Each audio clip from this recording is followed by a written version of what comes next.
Alright, we good? I fixed the audio there. I just rebooted the audio in OBS. I just shut it, or turned it back on. Oh no, god damn it. It sounds fine to me, but I only heard a tiny bit. You cut out. It sounds good. I don't know. Oh. Oh. I see. Okay. Yeah, I heard that one. I have to fix it again. Probably best that it's on the starting screen. Might put it to the be right back screen. I don't know. We gotta do the big reboot.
We have sound.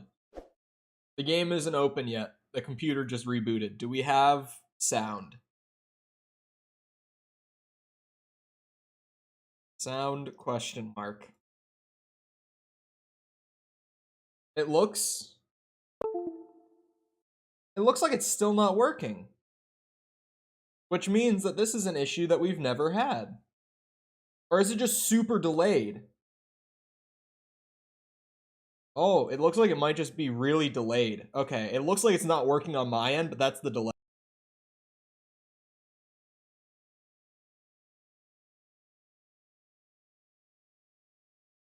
That should be good. That looks so much better. Okay, you're gonna hear a shit ton of window noises, by the way. It happened again? Well, I restarted it that time because the delay was so bad. Tell me if it happens again. That's when we actually still have a problem. But it looks like it should be good. That cutout was me doing it. I restarted it to fix the delay problem. Seems good. Good. Is my mic hot? It looks... Damn, am I just that loud? Do I just speak at like 25 decibels or something? Like, what's wrong with me? Actually, 25 is kind of low. Do I speak at like 60? 25 is actually probably fairly normal, in all honesty. I must just speak at a very high decibel. Because that's coming through loud. You guys know what my mic volume is at when I'm on stream? This is actually kind of funny for the record. Let's see. Oh, no, I gotta go through the Elgato software, I think. Elgato microphone, Omega Law. I deleted the software. Anyway, I can tell you off of memory that it's somewhere around like 40% is what I have my volume at when I stream on my microphone. This is like 40% volume. It's not an exaggeration when I say that I'm really loud when I'm on stream. Okay, let me pull up Halo Completionist. I had it up. Had to restart the computer to fix technical problems. Completionist. There we go. Typing. It's hard.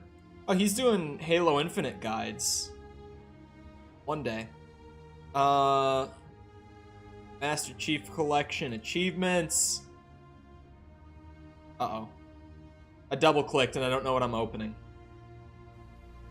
Hey everybody, Silver here with another... Silver? Who is Silver? I'm here for Halo Completionist. And I'll switch back to the... Okay. Now let me set it up so that you guys can see it real quick. And boom. We're all back to normal. Remember to switch back or you won't be able to see it. So that's the toy that we got right at the there, very end. And that's it. So the next one is Rampant Cortana, and this is on the level High Charity. We're starting off with a real banger of a level. There's a couple rooms in this level that look like this, but the first one has this arch thing. It's kind of like a triple arch. That makes it like an arch with another third leg. So jump on that back third leg and just walk right up. And there's Rampant Cortana, freaking out. Women, man, am I right?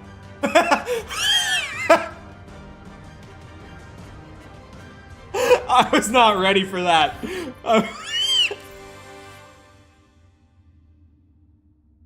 No one could have prepared me for that.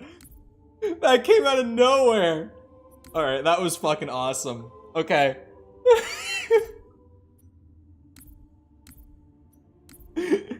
It's funny because that's what I would fucking say. If I made like a bad joke about her freaking out from the rampancy and then I was like, oh, that wasn't funny, I would probably try to recover with women, am I right? Give the man a sub? Wait, I am subbed to him. Okay, you freaked me out. I was like, the other day I literally subbed to him on stream because I was like, how am I not subbed? Because I watch Halo Completionist stuff a lot. So, like, the other day when I was just watching the videos, I was like, wait, I'm not subbed to this guy? And I did it on the spot. Click the button. His name is Silver? Fucking normie. No, that is Halo Completionist. Come on now. Ooh, Halo 2 Anniversary cutscenes. I forgot that I get to watch these treats every time. This will probably be a good one, too.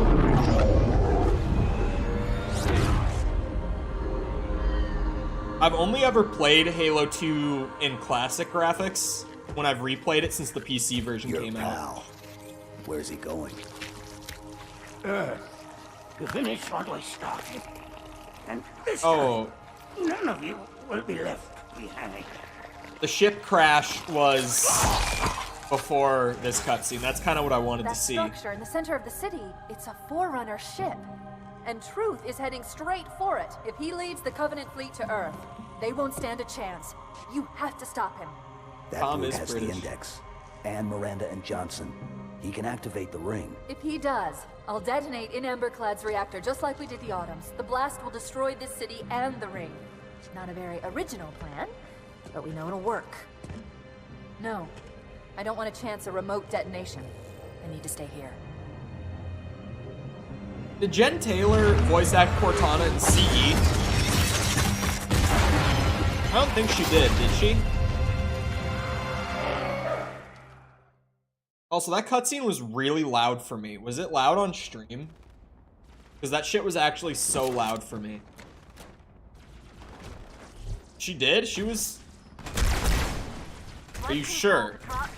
Because it does sound like her, but I thought that she became the Cortana VA in Halo 2. I might have just had that wrong. The game is quite loud, you say. 100% her? It sounds so much like her.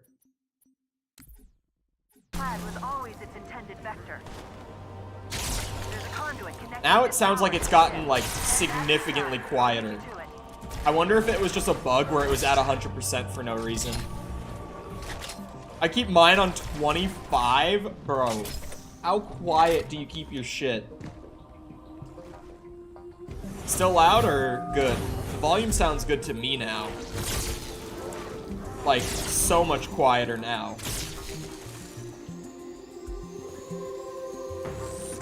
Ooh, you distracted me with stream death. What's wrong with you? I was like, there's no way.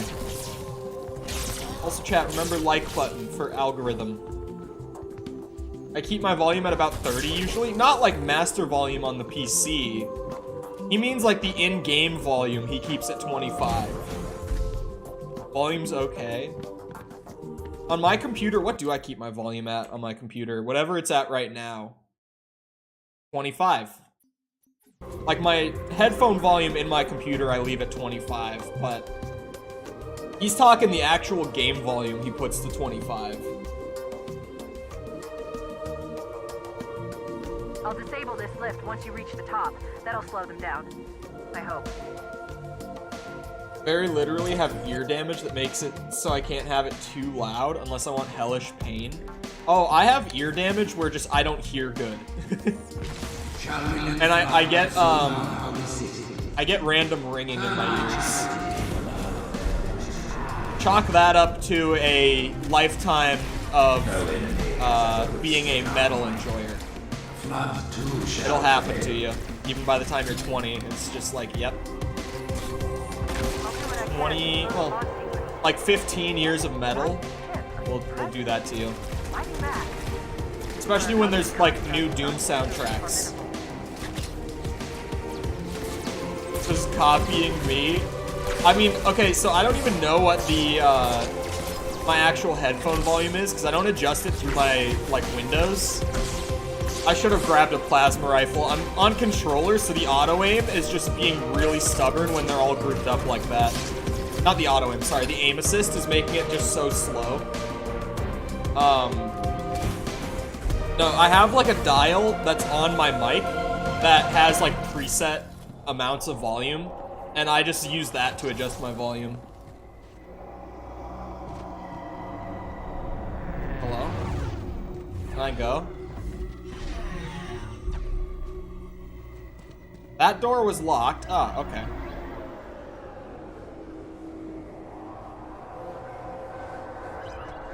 Mine is always 100 on the actual scroll. What's wrong with you? Tom, you wouldn't have to turn your game down to 25% if you didn't full blast your headphones for everything else.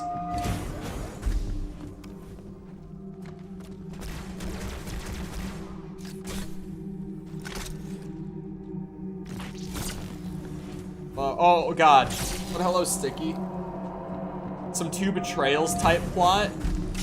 It's really unfortunate how some of the most like narratively interesting Halo levels tend to be some of the worst in like actual design and gameplay. Cough cough, two betrayals. Cough cough, high charity. I had to remember what the name of this level even was.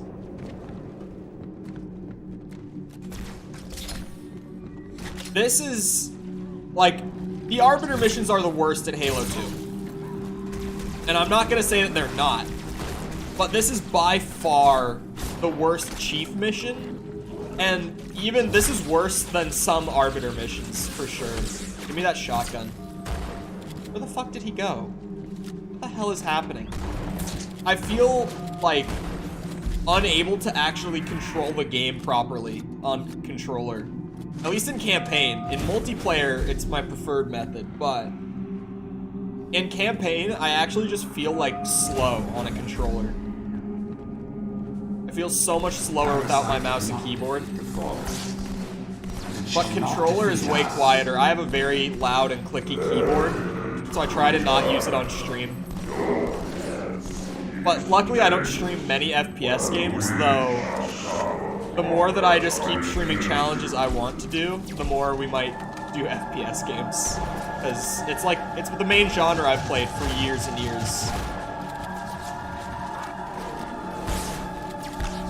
Uprising is good. The last two RB missions are good, which is ironic because the last two Chief missions are bad in Halo 2.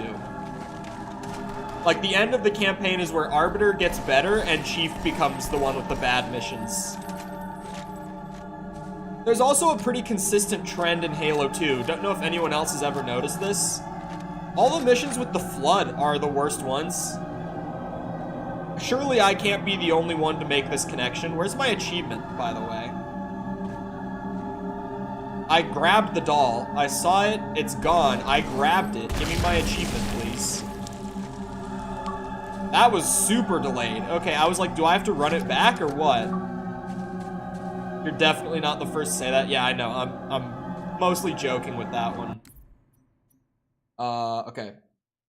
Where's the next one? 2 Betrayals is awesome. Literally just the worst Halo CE campaign mission. Okay. Open that back up. This isn't the last one. There's still 5 minutes of the video. 4 minutes. There's 4 minutes. Don't get in the There's passenger no way. side. Are there 2 on this last mission? one is on the Great Journey. You got to do a little bit of finagling and preparation work. So grab the Spectre to start. And then you're going to go forward and just park it for future reference. It's like an investment. It's like a 401k, but all you get at the end is an achievement. Well, normally all you get at the end of a 401k is so you fucked, just keep going, drive all the way to the not the end, but as far as you can until you get to 2 Wraiths. There's the Scarab right there. How do you like Guilty Spark, so you just but drive not 2 and Betrayals? Just park it right here. By Guilty the 2 Spark trees. has good pacing. And it then, has terrible level design, but you fun wanna gameplay. Take him out with your Scarab gun. You can't take him out in this game, but you could Scarab gun user. Gun, Boo! So just to make sure that he doesn't kill the Spectre. I also wait. Do I have to vehicle launch for this one? Because I don't want him paying attention to the Spectre either. I don't want, with the Wraith to I've never done a vehicle launch in Halo. Load up because we need that for later. So if I have to do that, I'm gonna have to learn on the spot. Okay, no. Just progress through the level as usual. You'll get to the point where oh no, you're hanging no out way in with hell Scarab. I'm grenade jumping that gap. Don't tell me. And Sergeant Johnson is in the Scarab. What is happening? And these Why could we not have started brought here? To you to take. I'm so confused. So just take the What's Banshee happening? back down to the Spectre that you parked by these 2 trees. Are we vehicle launching? We must be. And it looks like the Spectre sank into the ground a What are little we bit. doing? It might be those anniversary graphics. So then you just drive straight to the end, and I'll show you what we do there once we get there. It's on easy, so the Wraith shouldn't really do too much damage. See, being on easy is like, yeah, I'm on easy. That's acceptable. Using the Scarab gun, going, unbelievable. Keep going. I speed this up eventually because there is a good amount of driving we're going to have to do. Even though we are at the end of the level, so it seems like there shouldn't be that much to go. Do I need to use this? So Could I not just use a Banshee? I guess we'll see. See that mountain in the back? We're going to drive up on top of that. We're gonna fucking what? So anyway, just keep driving. You could actually drive into this water. Huh? Which is odd, and you could actually, like, totally get out of the map. What? So just what? go down here. They didn't put a kill barrier in the water? See, in a Halo you game? can go to the right and just get entirely out of the map, which is crazy. But just don't do that. Just get up on this little peninsula type thing. And at this point, I sped up the So why could I not use the Banshee? I'm still just like, why did we ditch the Banshee in favor of this wrap thing? around to the left. Oh, maybe there's barriers in the air going up to this. I'll take his word and not use the Banshee, even though it seems like I should just be able to use the Banshee here. Back to this mountain, because this is you want to go to the tallest one. There's a couple peaks that might trick you into thinking you should go up those, but don't do those. I struggle. I can't go up this way, apparently.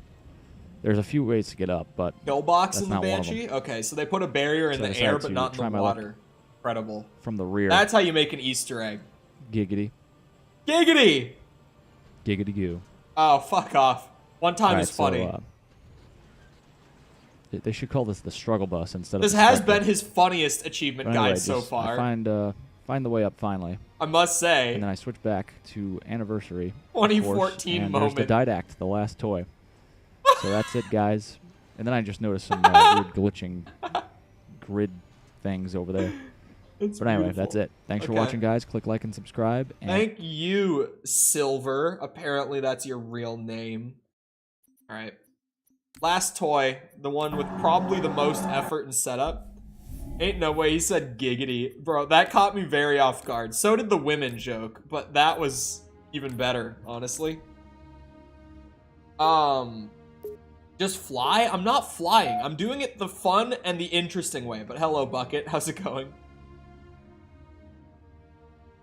Paul isn't talking to someone. He's watching a guide. I'm putting this new strain. Yeah, I'm watching achievement guides because, like, all the achievements that I don't... Not all. A lot of the achievements I don't have in Master Chief Collection are, like, these really random Easter eggs. Just fly? Would you rather just see me fly to it in 1 minute? Or would you rather see me fucking pilot a vehicle all the way up a goddamn mountain through the water? It's such better content. Come on now. Look at it like a YouTuber, chat. Look at it from my lens. Where's the content? 1, I just literally jump up into the air and I fly to the peak and I grab it. The other, I take a vehicle through the water, up onto this little tiny path they made around the corner, and then I fucking fly it up a mountain. There is still time to stop the key from turning. I must get inside. Then mount up, Arbiter. I know a way to break those doors. The cutscenes in H2A are too good. I can't skip them. I haven't seen them in years, also. Sorry. I'm taking this thing. Oh, no, not... No.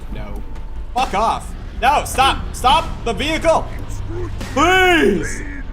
Fuck off. You get on the back. My driving that bad?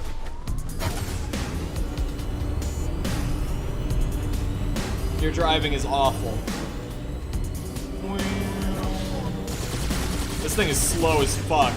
Advance on their position. The music is really loud again. Is it just me? Is the stream... Why is that music so fucking loud again?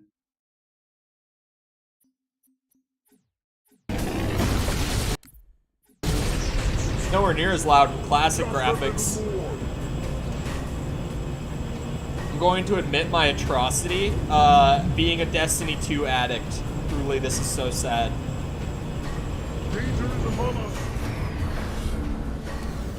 Oh, hey! So I have to kill him so that he doesn't drive it away. That's unfortunate. Okay, well, hold on. Genuinely, yes. I can't believe you've let yourself get pulled down the I'm never going to make money again because it's all going into Destiny 2 rabbit hole. Bom, bom, bom, bom.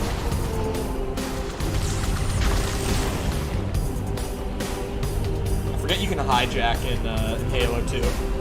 I always just like assume that I'm playing CE for some reason when I replay 2. I forget all the cool new shit they added that I can actually work with now.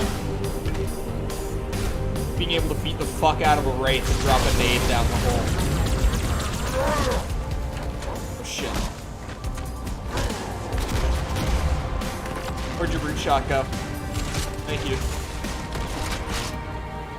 I wasn't allowed? Hey, all I'm saying is Master Chief Collection on Steam goes on sale for like 20 bucks often. You can get 6 Halo games for like $20 with native PC support. Like, you can get the entire series up until 5 and Infinite. The entire mainline series. You don't get like the spin-offs, but for like 20 bucks, you owe it to yourself. These games, these are my childhood. The Halo games are my childhood. Out of like all the games that I put unholy amounts of time into, I put the most time into the Halo games growing up. Like, Resi is also one from my childhood that I'm like, this is a game series I will never be able to abandon. But Halo, I spent more time playing Halo, even though Resi was like my first video game that I played as a kid. The whole like PS1 Resi trilogy, those were some of my very, very first games. It's also why I am of the belief that tank controls are actually a good control scheme. And I will genuinely fight you on this one if you disagree. tank controls are not only intuitive, but smooth and fluid. It literally takes like 30 minutes to get adjusted to tank controls, and then they feel great.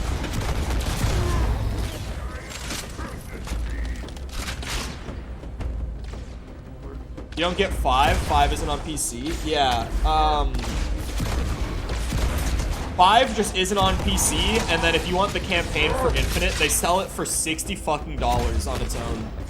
The multiplayer for Infinite is free to play, but if you want the campaign, 60 bucks. It's honestly, and I'll give it to you straight. Infinite's campaign, not a bad one. Certainly not a bad one, but certainly not one of the better ones either. It's just, it's fine. The writing is pretty bad. The story is pretty bad, but the gameplay is fun at least, and it's Master Chief. Who doesn't love some good old John Halo?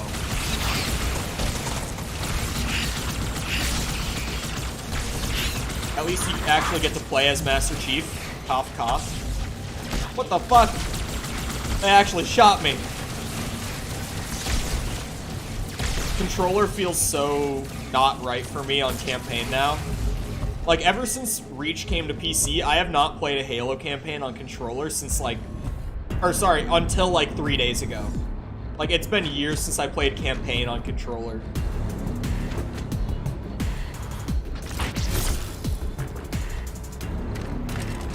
It was ruined for me a long while ago because someone I disowned was a championship player. But like Halo. I also played a lot of tournaments when I was more consistently playing Halo. The last tournament I played was only a year ago. And it was my first ever Halo 3 tournament. And I got to quarterfinals with my duo partner. It was 2v2s. And so we got to quarterfinals in both of our first Halo 3 tournament we ever played. So we were like, you know what? We made a good show. Because there were some guys there who were like, you know, they've been playing tourneys since like 2010. And we beat a duo that was like that. Like, who had been in the local Halo 3 scene. Down there for like literally a decade, and we beat them out. And I was like, you know what? We didn't win, but we gave them a good run for it for being our first Halo 3 tournament. Yoink! Go, go, go!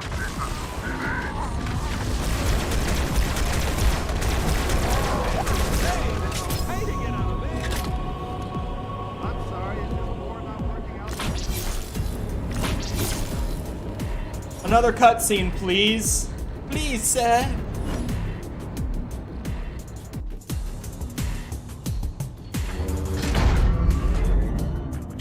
Listen, you don't like me, and I sure as hell don't like you. But if we don't do something, Mr. Mohawk's gonna activate this ring, and we're all gonna die. Tartarus has locked himself inside the control room. Well, I just happen to have a key. Come on, grab a banshee and give me some cover. Gonna know what's coming.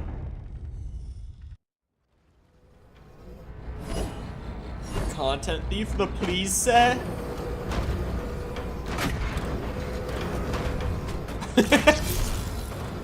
Old Halo physics are the best. Just rolling those things, dude. Give Banshee. Oh, I thought it was gone. I was pissed. Like, for a brief second, I thought it despawned, and I was like, you're fucking kidding. Alright. To the secret path.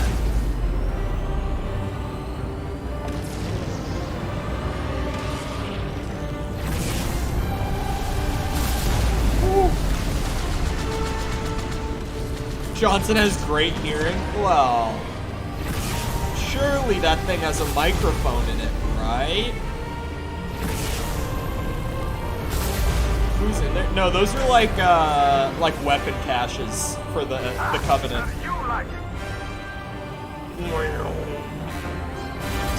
Fuck. Old Halo vehicle physics. Once again.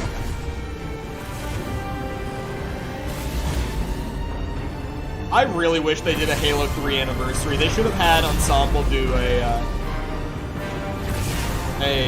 H3A. I know that everyone is like, oh, H3 doesn't need it though. But it's like, okay, but I want it. Like, it doesn't need it as bad as the older games do. But Halo 3 that looks like this would have been fucking awesome. Come on. Come on now. This is a cursed fucking secret out here. How am I supposed to get up this? Maybe if I go like on the vertex, I can. There we go. What was I saying, huh?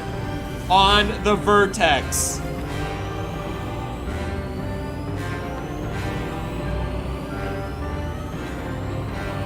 I probably need to do this in classics, that the geo is just more easily visible. Am I supposed to go up this way? I don't remember how he went. I'll find my own way. Might die once or twice, but we'll find our own way.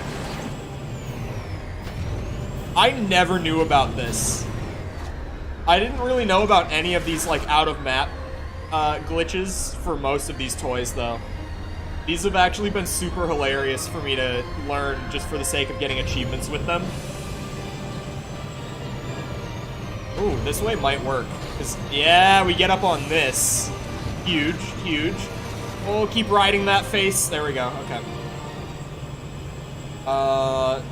Cortana was all the way up there, wasn't she? Or not Cortana, this is the Didact. The last one was Cortana, never mind.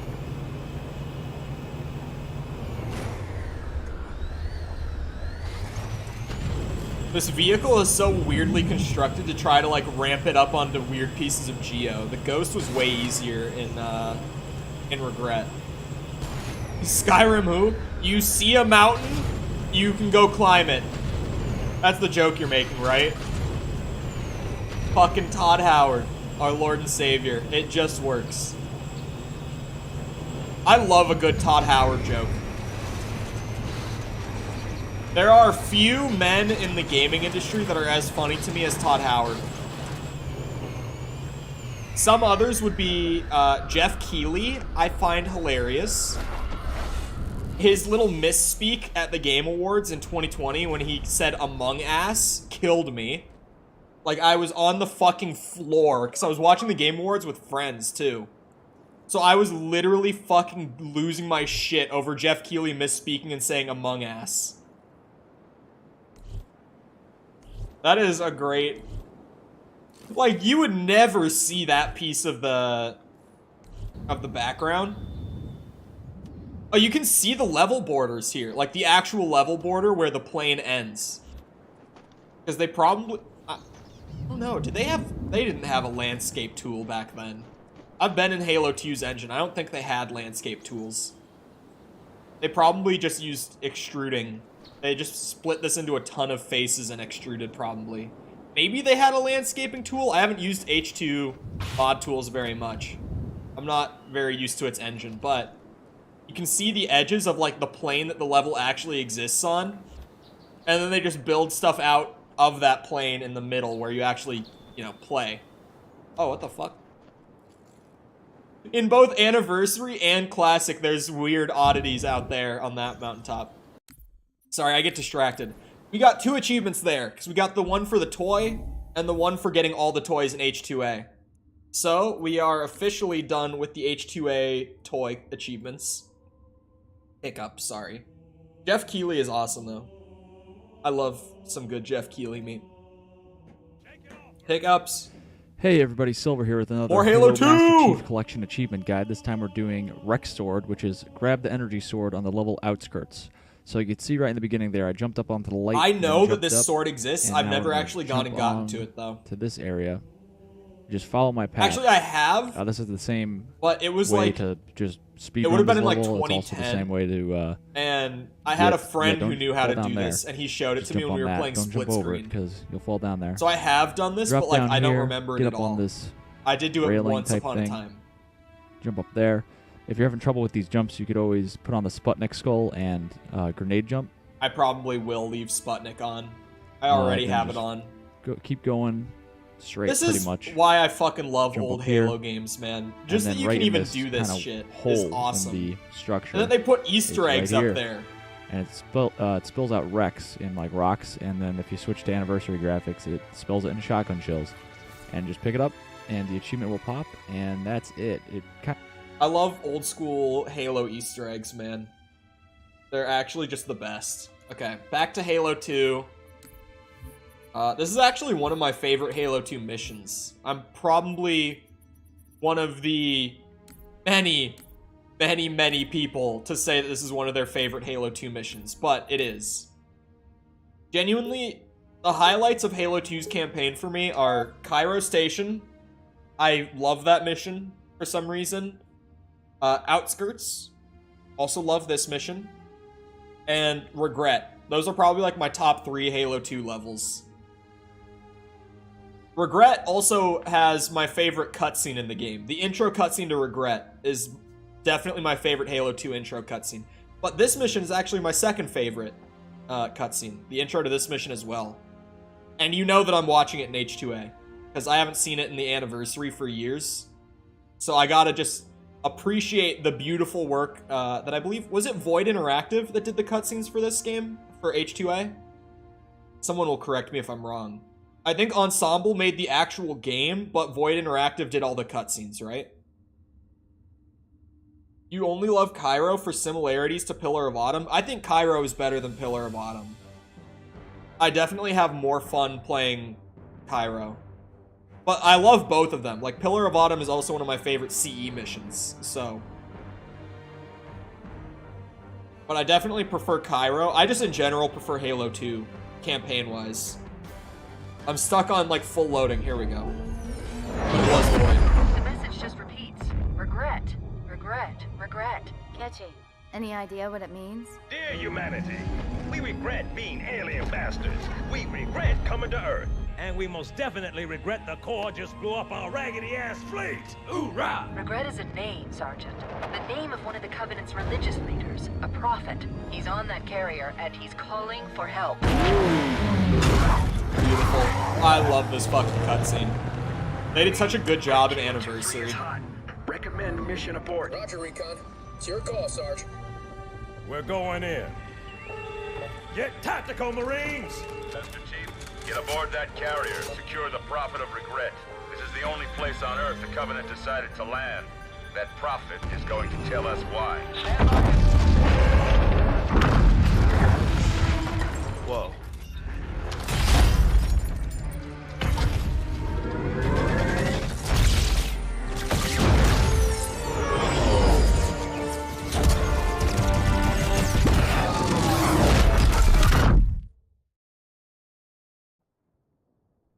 Cutscene was in the Halo 2 demo? Was this just the demo mission? Take it off, Marines!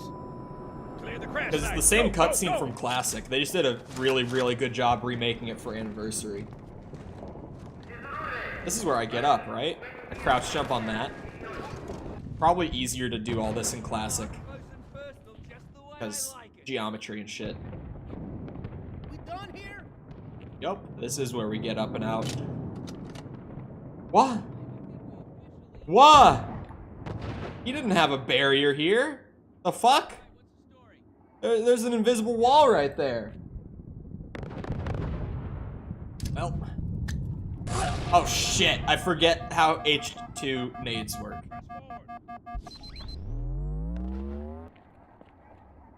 No way I could grenade jump up to that. Okay. Oh, I went too far. Alright, I see how it is. Okay. Let's go back. Let's go back. I have it? Oh god. Tom, if you follow that up by saying you got a drop in D2, I'm going to drop you. Is that it, huh? Oh my god, he...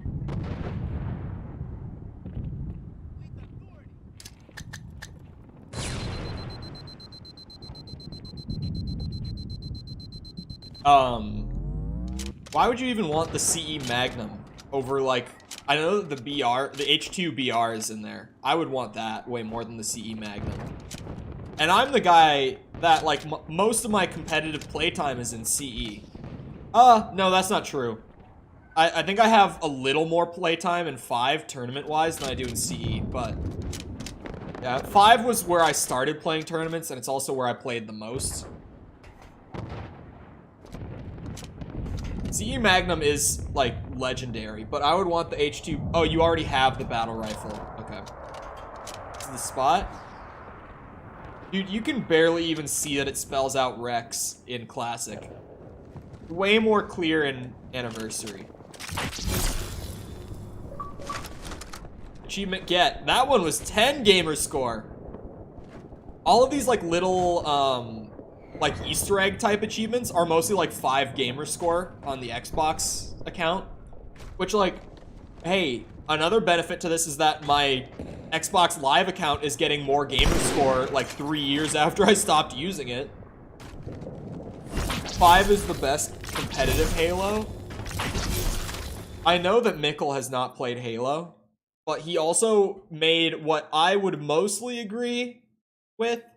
That's a statement I wouldn't disagree with. It's like, I don't personally think myself that 5 is the best competitive Halo. Pop. But it's certainly a top 3. Silver here with another and Halo I feel like Master with any of the Chief top 3 Halos, you could argue for any guide. of them. This time we're doing EEE, which is view both signs in the level Metropolis. So for this one, you go into this section. Still sticking to Halo 2 for a bit. Towards the end of the level, a little bit before you board the Scarab. And there's going to be some Jackal snipers. Halo 3 is the best comp. Wraiths. Halo 3 so you're going to take a left right has here. some of the weaker comp. Sorry to you're going to do a lot of flip-flops. Not required, though. Halo 3 comp is very bland. They're really fun. It's just shallow compared to a lot of the others. But you want to head over here. Halo 3 is not in the top 3 and competitive right here, games, there's a screen opinion. that's flashing 2 different alerts. It message changes every time it switches, and then it wasn't popping for me, but it's just because of the glitchy Xbox Live at the time. So I was just standing here, Dude. but it will pop when you're staring at it in the anniversary graphics. And then if you take who else too was long there for and MCC's launch on Xbox One? When he mentions the buggy Xbox Live, it's like, oh my god, that was such a disaster at the time. Like, truly, just the worst. The multiplayer on this game didn't work for years. Like, the achievements were bugged.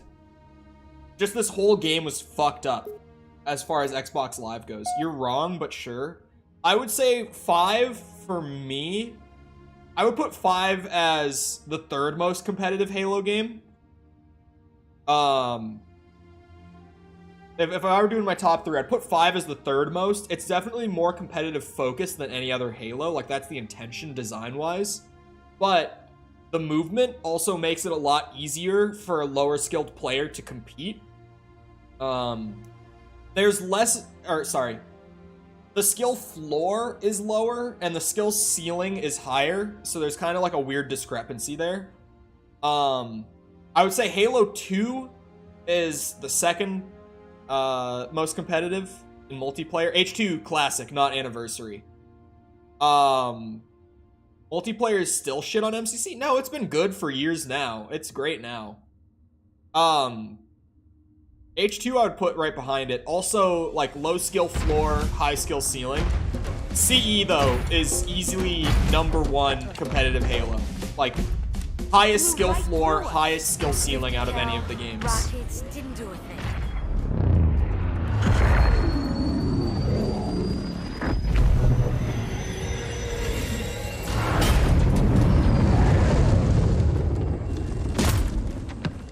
Where's the rest of your platoon? Wasted, Sarge. And we will be too, sir, if we don't get the hell out of here. You hit Marine? No, sir. Match fighting takes ages. Is this recent? You had your chance to be afraid before you joined my beloved corps. But to guide you back to the true path. Because I haven't really played multiplayer this year at all, so that might be a recent bug. Style cannot be defeated. What about that Scarab? We've all run the simulations. They're tough, but they ain't invincible. Stay with the Master G. He'll know what to do. Yes, sir, Sergeant. Thanks for the tank. He never gets me anything. Oh, I know what the ladies like.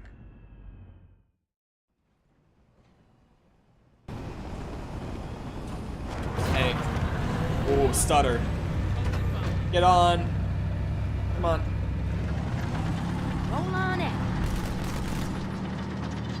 Basing that off of every time I've played, my boy. MCC matchmaking has been great for, like, pretty much when they started overhauling it in 2018 and it got a lot better. But I didn't really play at the time. I just heard it was significantly better in like 2018. But I can speak from experience. By the time that Reach came to PC in like late 2019, it was like perfect. I never had issues. There was a problem. It was around the time that Halo 4 got brought to PC, like after the Halo 3 hype died off for the PC population. There was a problem where you could literally not find players for anything that wasn't Halo 3. Like, if you wanted to play a different game, you just couldn't. No one was playing it because it was not cross-platform at the time. But then they added cross-platform support, and that fixed it. I haven't had matches, or trouble finding matches since. Go search for a match, it's awful. No way. You're also probably just on less populated servers. Like, NA servers are probably...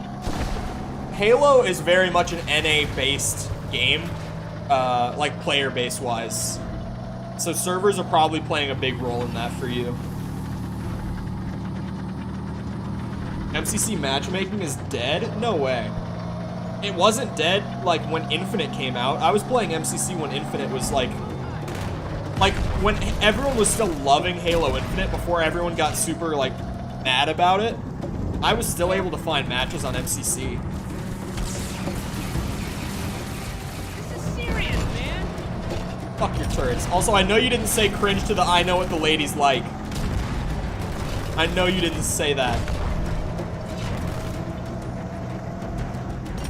Sergeant Johnson, best boy. There is no debate. Come on. I did? That's one of my favorite lines in the game because it's just so goofy.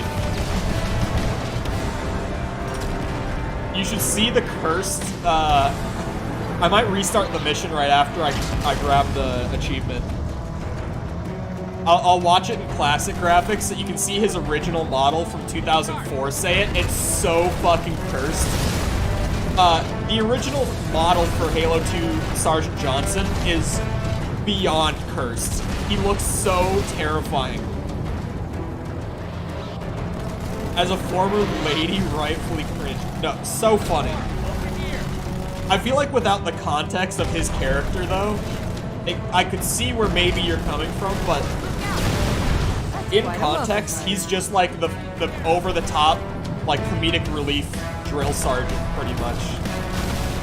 I think, fucking... What's his name? From... I can't even think of the movie. The movie with the drill sergeant. He's a sergeant major? No. I'm thinking of a specific character. Fuck. Hold on. What's the movie with, like, the really angry, over-the-top drill sergeant? It's an older movie. Jake Gyllenhaal film? Maybe? I don't really remember, actually, now that you asked that. It might have been. Yes, at Full Metal Jacket. Think like the drill sergeant from that movie, but like if he was actually funny instead of just being a dick. And that's Sergeant Johnson.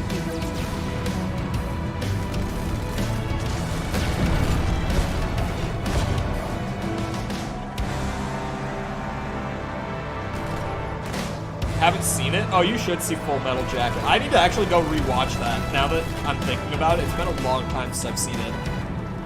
Ooh. Chat? I started rewatching Dragon Ball this morning. I watched the first 2 episodes of OG Dragon Ball this morning. And you know what? I very heavily enjoyed myself. Very entertaining show. The first arc of Dragon Ball is such a weird, like, oddity, though, because it started out as a comedy show instead of, like, an action manga. It's very different from what it becomes. Like, incredibly different. But, like, in a refreshing way. Hold on, I am gonna back the tank off of this and pull the Warthog up and over. It's just gonna be way faster to get to where I'm going. Oh, chat, I've been working on that side project. I actually, like, have the bare skeleton of the game pretty much there already in, like, 3 days. So that I can actually start doing, like, proof of concept. But the full, like, prototype is done pretty much. Pretty much. We're not quite there. It needs a little bit more polish on the rough bits, but we're almost there. Like, one of the rough bits is we never made placeholder animation for a basic melee attack because when we were doing the old game that got canceled, we actually were going to have the melee be dedicated to certain weapons. Like, you couldn't quick melee with a gun in your hand or anything. But now, this time around, it's like, I think that that's better for the game overall, just like feel-wise and everything. So I'm gonna have to start animating my own shit in Blender, which is gonna be a disaster. I'm not an artist, I'm not an animator. I'm gonna have to start making placeholders, but it is what it is. How people call the early seasons slow, I know! Breaking Bad genuinely is fantastic from season 1, like from the rip. I don't get people who are like, oh yeah, like Breaking Bad it's pretty, like, it's not very entertaining, it's pretty slow at the start. The fuck, like, season 1 is my favorite season of Breaking Bad. I do not understand that take at all. I think it's so weird. You know, you could just fly through this? No, that's not fun. There's, like, moderate speedrunning where it's like, I force a warthog through a tunnel. And then there's, like, just straight up cheating. Like, I'm flying through the level because of this one cheat that I turned on in the menu. There's a difference. I do it the socially acceptable way, okay?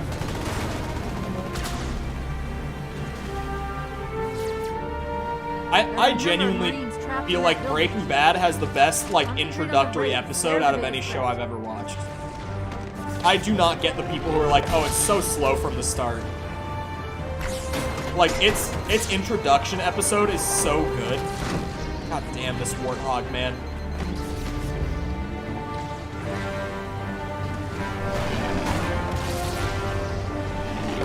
Ah!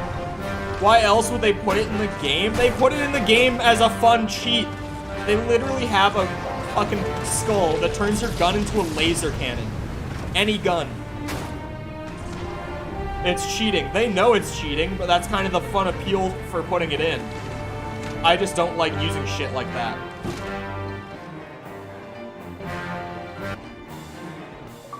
Honestly, I kind of like the original theme here more, where it's more piano heavy.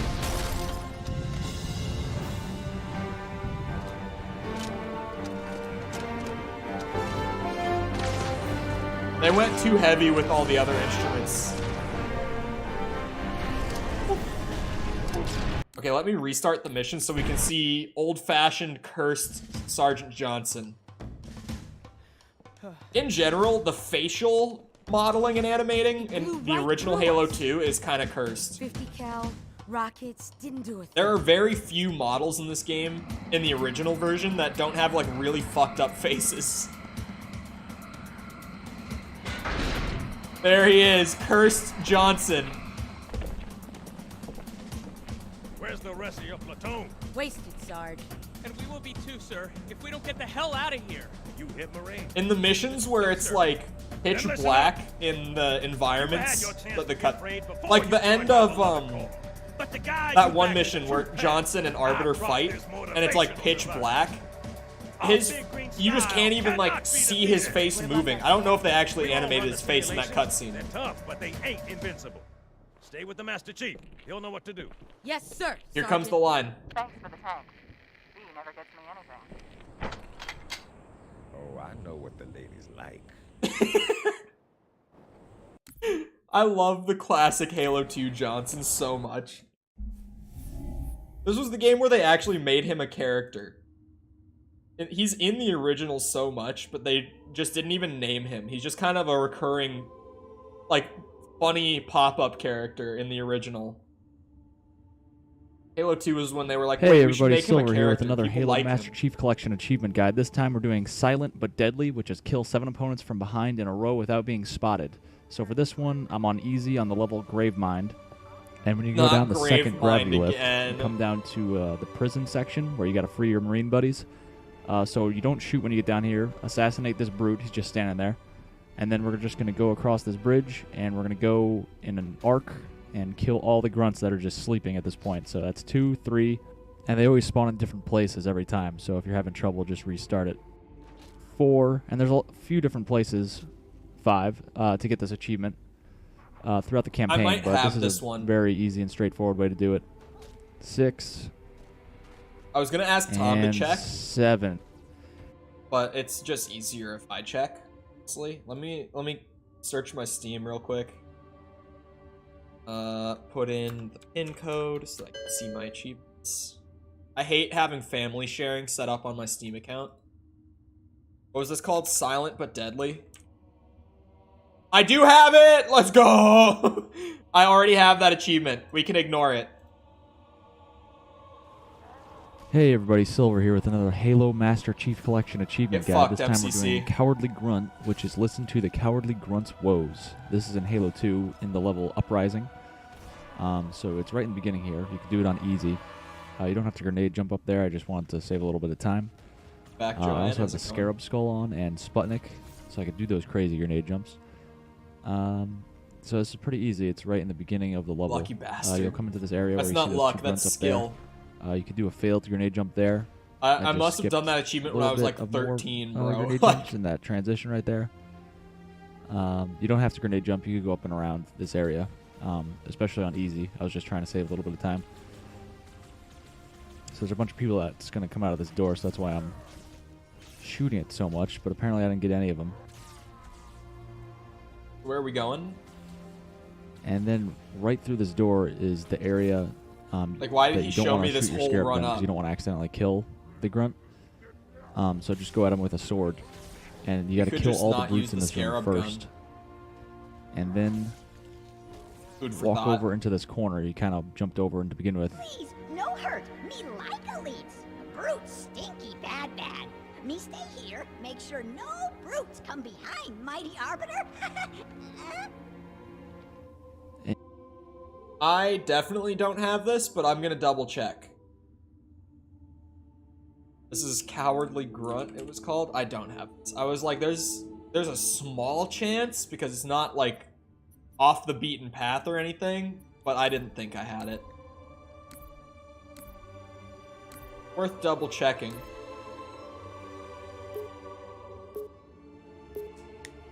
Ooh, sorry about the knuckle cracking. Back at it.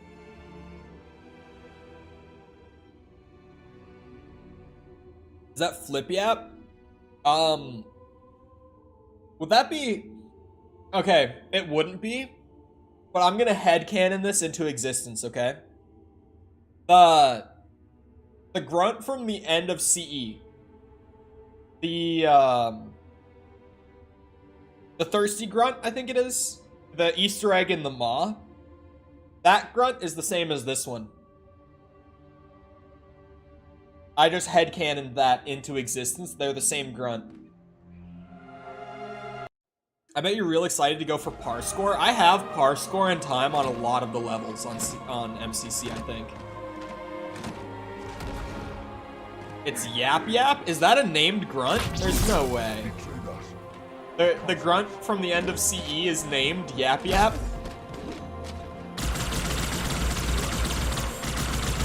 Dude, brutes have such a dumb amount of health. Like, this is easy. Like, this is their health pool at its very possible lowest. Fucking how? Par score is so hard. If you play on Legendary, par score is some easy fucking shit. Because, like, multipliers for difficulty and skulls, and I think just playing on Legendary gets you, like, a 4-time multiplier. And the par scores are mostly balanced around playing on heroic.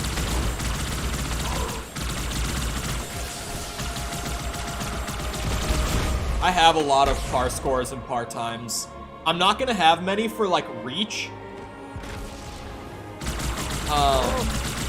But I think I have a pretty good amount of like 1 through 4, and I probably don't for ODST either. By the time that they added ODST to the Master Chief Collection back in the day, I had already pretty much become a multiplayer kid at that point. So I'm probably missing a lot of the ODST ones as well. Halo Reach, I've literally played that campaign like once on PC. Like, I'm not going to have many par times or par scores for Reach. Or once on MCC, sorry. Like, since it came out in 2019, I have not replayed Reach much, so. For good reason. Reach is kinda just boring. Sorry, Reach fans. Out of everything in MCC, Reach is, like, by far my least favorite, if you couldn't tell by now. People who listen to my Halo opinions a lot probably just have already put together that Reach just ain't it for me.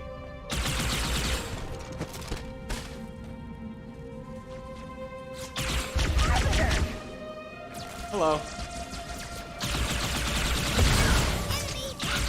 Oh shit, grunts are friendly apparently.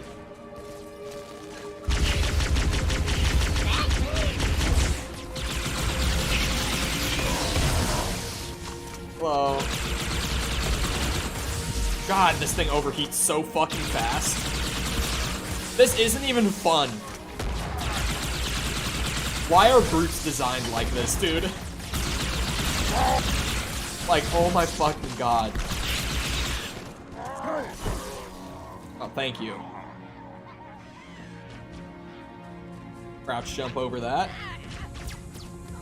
You've committed the grave sin of blasphemy. You have like double the amount of par scores on Reach than you do on 3? Oh, really? Oh, damn. Okay. I don't even know if... Have I done the Reach campaign on Legendary on MCC? I don't think I have. I don't even think I've played that campaign on Legendary on MCC. I think the highest I've played it on is Heroic, because that's normally what I play Halo campaigns on. Okay, Grunt is alive. Together. Ready. He's not doing the dialogue, though.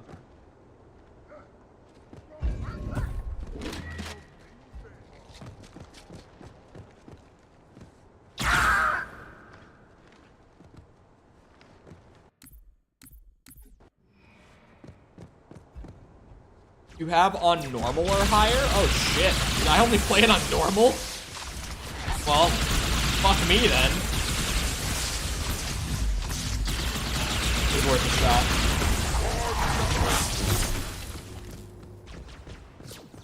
How long do you plan on hiding, coward?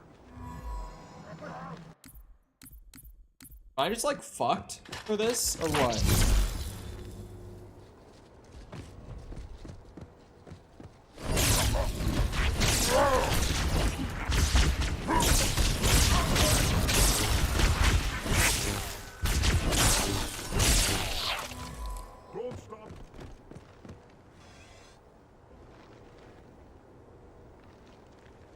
You got an achievement for riding the Scorpion safely on Legendary? I must have done it on Legendary.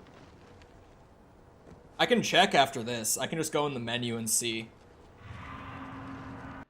Hey, we restart mission, I guess? You did it solo as well, which is a separate achievement?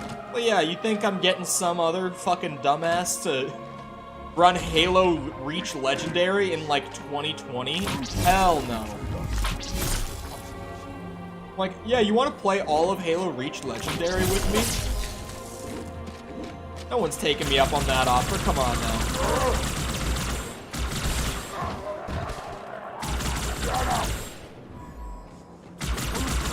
Most of my friends are like, you know, they like Halo, but they're like incredibly casual Halo fans. Like, they just like it. Nothing more. It's like, yeah, I like Halo from time to time. I have one buddy who's really into it, who's been my duos partner for years and years for like comp and stuff, but the sticky wood? Okay, like, yeah, sticky wood, but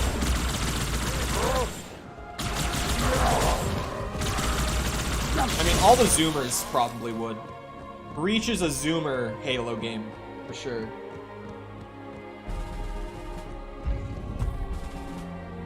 What are you trying to say? I'm calling you a boomer, okay? Or a Zoomer, sorry. Calling you a Zoomer.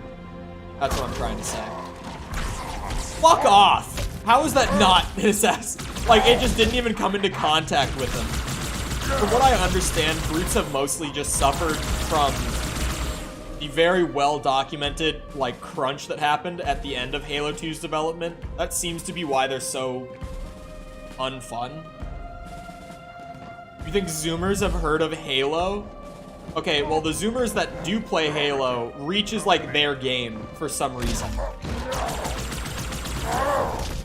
I remember, back in my day, chat, everyone hated Reach. I was not alone in my hatred of Reach. Back in the day, it was cool to not like Halo Reach.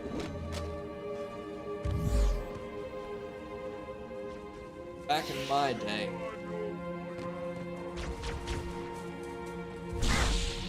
Goodbye.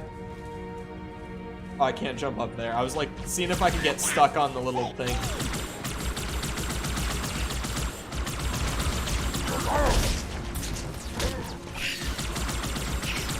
Does that blow up? Doesn't seem like it. Awesome. That blows up. Got it. Thought so. It's gonna continue.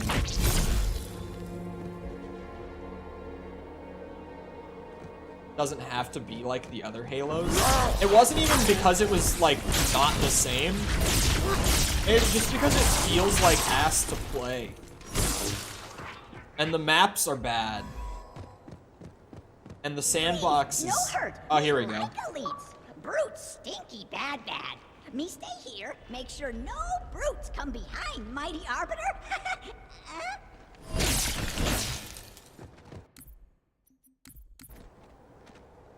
Reach is closer to CE in design than 3. Yeah. Doesn't mean it's fun. Have I played Reach on Legendary? Yeah, okay. Oh wait, we confirmed that. You said I had the achievement. Never mind.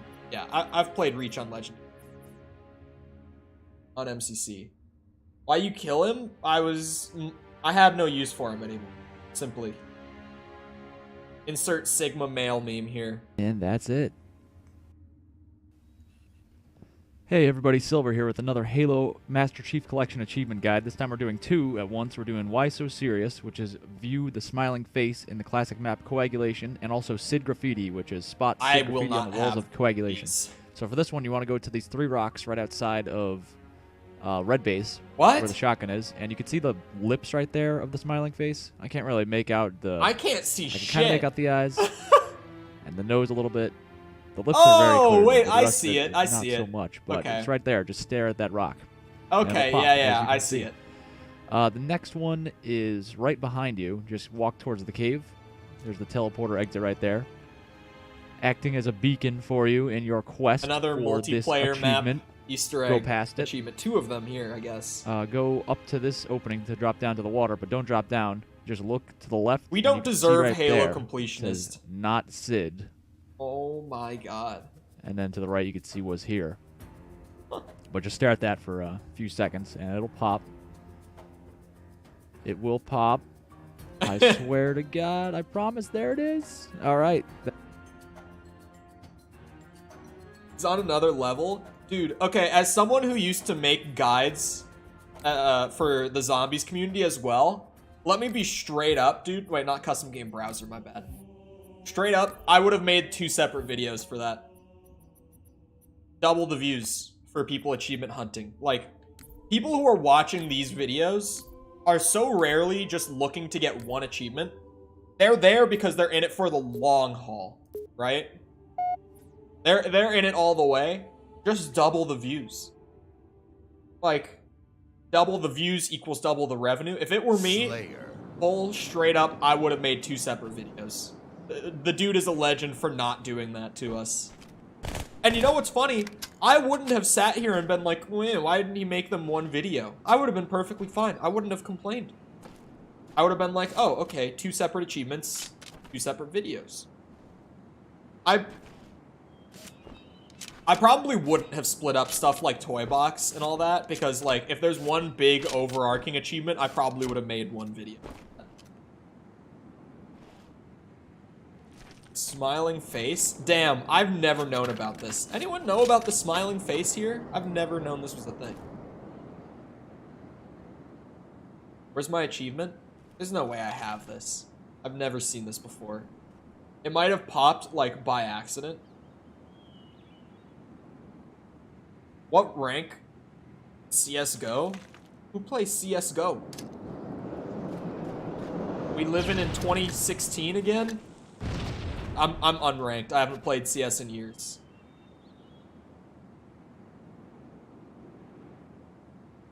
Let me check if I have this real quick. Because I genuinely am like, I'm just not getting the achievement to pop. Who doesn't? I don't have a single friend on Steam who's like actually still playing CS. I don't have this. I'm sitting here staring at it. It's just not popping. Hold on. He had the rocket launcher. Or can I grab the sniper from base, maybe? There's a sniper up here, right?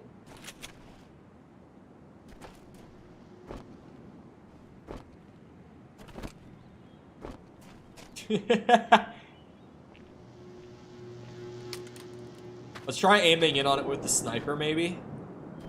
See if that does anything for us. What do you know? I had to have a weapon with an actual scope, apparently.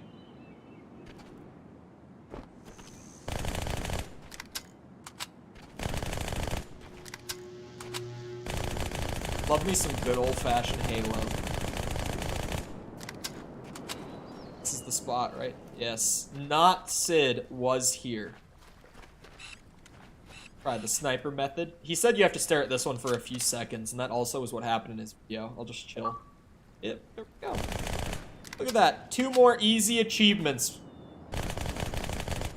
I feel like the MCC achievements, for the most part, aren't even, like, bad to get. It's just a matter of, like, actually taking the time to sit down and do everything.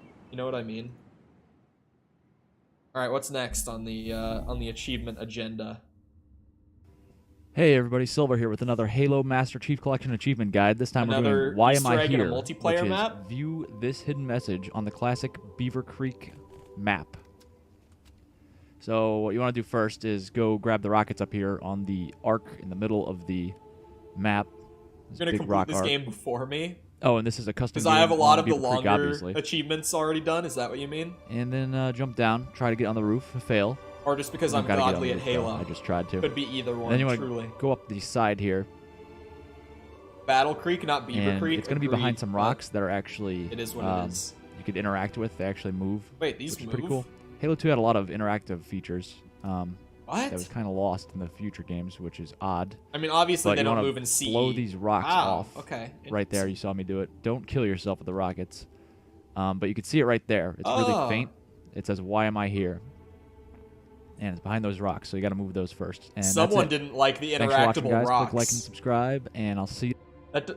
Some people might see that Easter egg and read it as like, oh, the guy is just like, haha, funny, hidden message, why am I here? No, that's like, he's talking about why are those rocks even there? It was probably like one of the multiplayer guys was just working, and one day someone else showed him like, look, I made like interactable rocks. Red versus blue Easter egg? Wait. Is that red versus blue? Slayer. I haven't seen any red versus blue in so long. Like, probably the last time I watched it was like around the time MCC came out, in all honesty. They still like make new shit for it, right? Am I wrong about that? I think that they're still making red versus blue.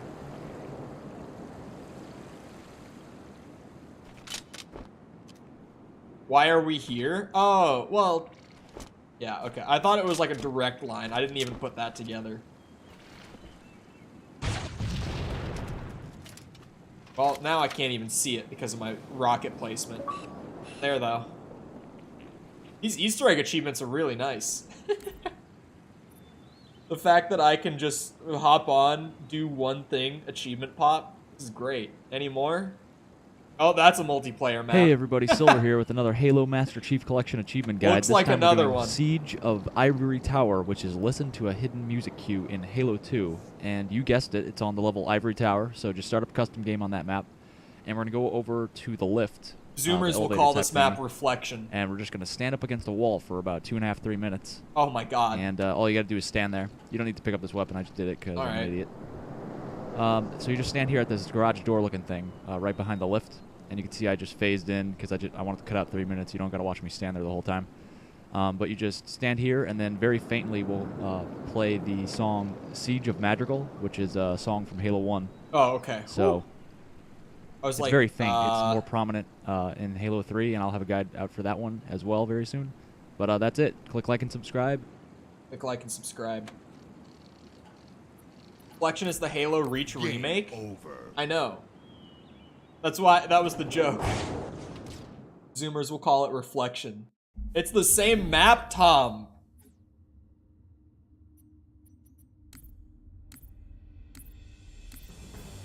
Welcome back, Luna. This one didn't even work the first time? Oh, great. Telling me I might just be sitting here and nothing happens. Slayer. It was recently remade in Infinite? The fuck? Oh, in Forge? I was like, no way there's a new Infinite map. That was the most surprising part, just you saying there was a new Infinite map. Not directly saying it.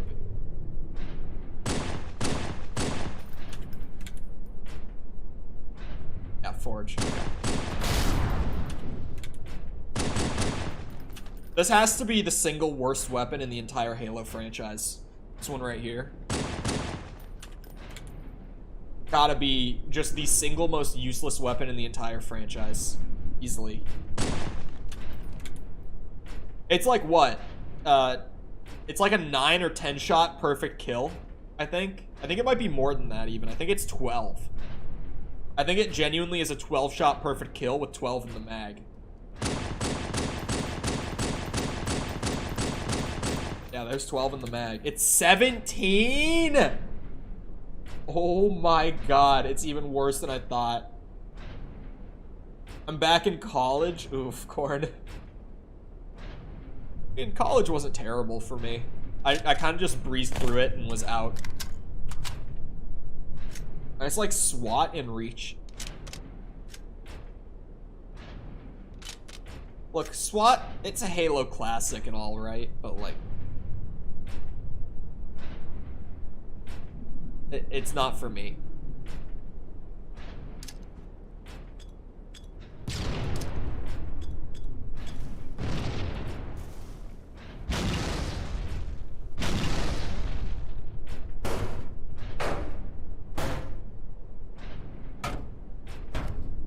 Play the song.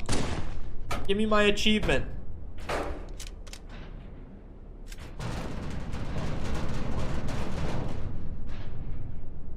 What the fuck?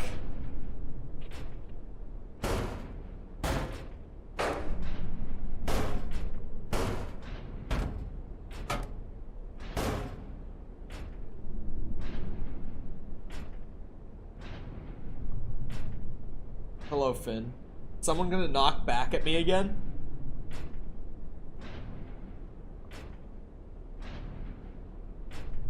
We're punching a warehouse door. There's an Easter egg music cue that seemingly at random comes from behind this door. So I am here waiting to get the achievement for listening to it. The MCC achievement streams, as of the last couple, have literally just been like racking up all the different Easter eggs from the classic Halo games.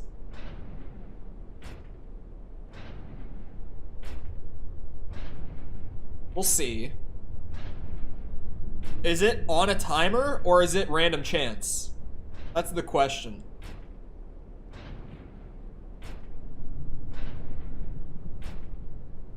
Oh, it is a fried battery in the laptop. Or is it the charger port? Which one is it? Wasn't the cord? Aye. He's just clinically insane. Hey. How many achievements do I have now out of the 700? 381 of 700. Slayer. Yeah, I'll time it this time. I don't even know how long I was standing there for that run, so. Oh, Ethernet port. Alright, I got here at 1:24:30. That's the timestamp on the stream. No, I'm just using the uptime on the stream because it's on my dashboard. 1:24:30. So once it's at like 1:26:30, or I'll restart again at 1:27:30 if it doesn't play by then. 24 more achievements and you'll have caught up. You have all the hard achievements left. I have a lot of easier achievements because I have a lot of the ones that you're gonna have to like spend ages working towards, like the multiplayer ones. I just have those already. So I do have a distinct advantage, even just being as close as I am. But you also have the advantage of not doing it on stream. Just being able to plug as much time into it as you want. So honestly, I would say we're about even as far as who could finish this up at first. Thought you would have had all achievements. This collection has 700 achievements, and most of them are like Easter egg based. It should say something though, that in the game that has 700 achievements, I already had like 340 before I even started doing this as a challenge. So just naturally playing as a kid, I did get like 340 achievements on this collection. But this collection came out in 2014. So it's more like in the last like 6 years or so, I got all of those, because there were a couple years I didn't really play. But I do have achievements such as like getting 1,000 wins total in multiplayer that Tom doesn't have, that I just already happen to have. So that's where my advantage comes in time-wise. Alright, we're coming up on 1:26:30. It should be playing anytime now. This and GoldenEye are the only shooters I've ever played? Really? You gotta branch out more with the shooters, man.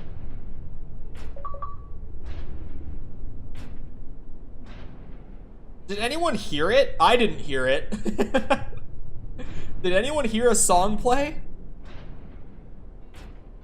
Oh! It's very quiet. It's louder now. It's more noticeable now.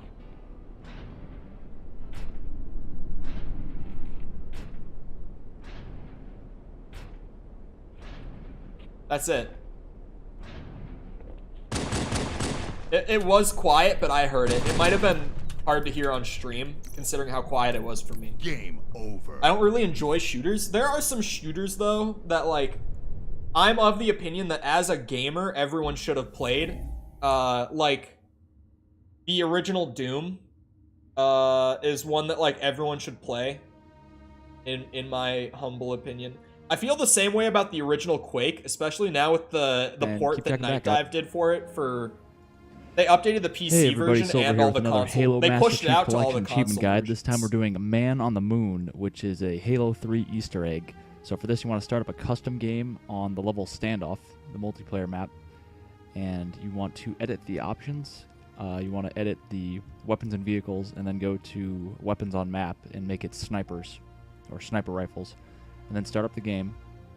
And what you're going to do is grab the sniper, which are located all over the map. When people played in the same room. Yeah. Right here, just pick That's what I remember about Halo as a kid. And you zoom into the moon, and there's actually a face of one of the Bungie developers right there. The bottom. Is there not just a snipers mode that I can load up for this? I'll show you a better view of it in a second. It's actually, well, you see we got the achievement already. but you can see his face right there. I can't see it because of the video compression, but I'll probably see it in game. At least I'm working off that assumption. It's over. Halo 3.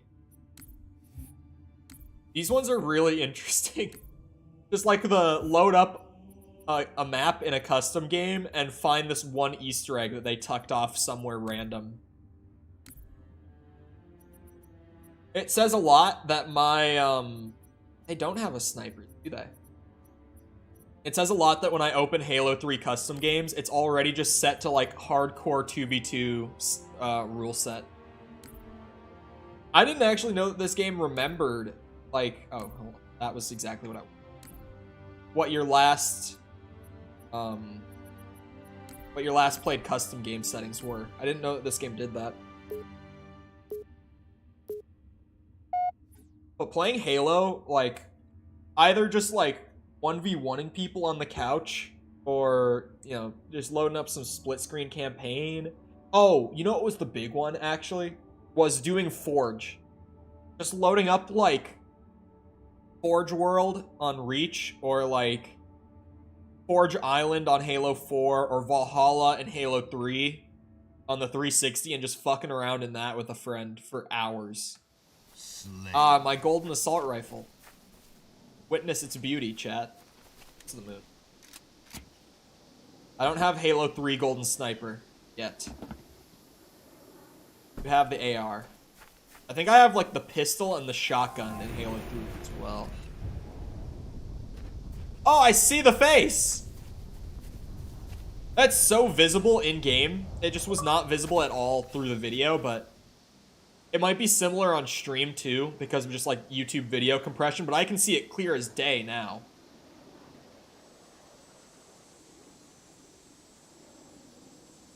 Oh, no. I had stuff to get done that day. That didn't end up taking the whole stream time, which was, like, I was frustrated by that, but I had stuff that I had to do, like, during that time that I just had to get done. I did put extra work into the side project in Unreal that I've started up as of the last few days, though. I used some of the stream time for that. When I consciously realized, like, I should be making a video or something, but instead I went and played around in Unreal. Average day for Cole nowadays. Now that I've been like, oh wait, I actually do enjoy making with another games Halo when it's Master not, Chief like, Collection Achievement Guide. This time we're stressful doing and with a team. Dirge of Madrigal, which is trigger the hidden music With, queue in Halo with 3. deadlines you need so to this meet is found on the level of the and Covenant. people so you need start to that up report on to Valley in Point progress and Charlie. all that. This is on easy. Way No need to make way it more any fun harder when you than get it to has just make be. a game for fun. And I just on your own finished time. taking out the 2 scarabs here at that big battle. Right outside the Citadel it's here. not like 80% of my time. It's and probably it's more like up on this structure that you're 30 to supposed to go 40 into. depending on the day. No, it's more like 40 most days, I would say. It's actually above where I'm I do flying, have but a I lot think of I had time a stroke outside or of something, YouTube, and I have no but idea I have what I'm too doing many right now. like side projects. Eventually, you know, I wake up. Especially now that I've added a new I come game out into of the it. haze and rise up to where we need to be, which is right about here. And you could actually land it on that slope right there too. You could easily walk up that, so don't feel like you have to Well, get using right guides, on there. dude, are you seeing this? And I sped this part up because It's because they're all like this edge. hidden Easter egg achievements. It's ridiculous. Just walking. You walk till you can't walk anymore. I have a lot of the like simpler And you go up gameplay-based this ones, aside from like incline, just ridiculous throw out shit your that we'll have to flare. get to at some point. Totally unnecessary, but I had one, so why not use it? It plays music when you.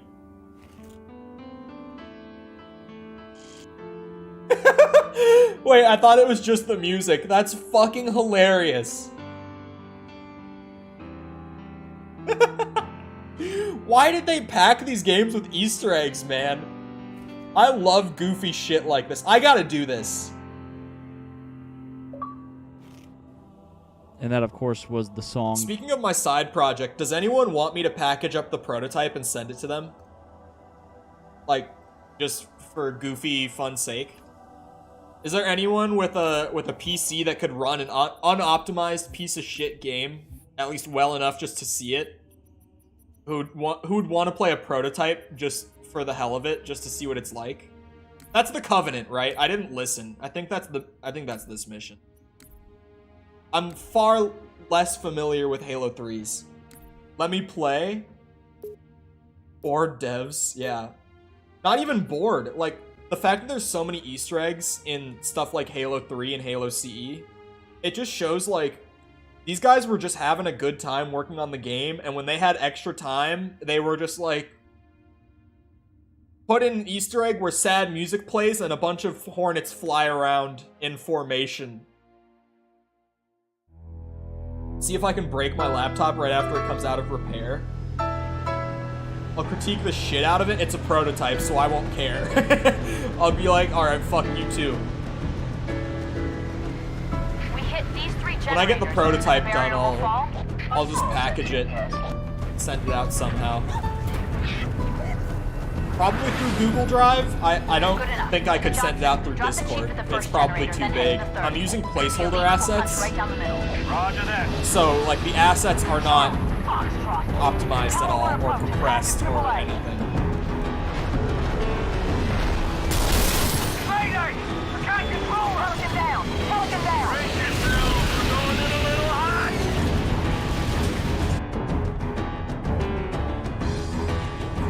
I would give my ankles, but I don't have socks on. And I know how you all are about feet. Apparently, oh yeah, I'm like an hour and a half in the stream. I don't even know why I hesitated. Apparently, foot fetishes are like the most common in the US, at least. I think the stat is something like 15 or 20% of people have a foot fetish in the United States. I feel like when it's that high, is it even a fetish anymore? When I think of fetish, I think of like, you know, something super uncommon.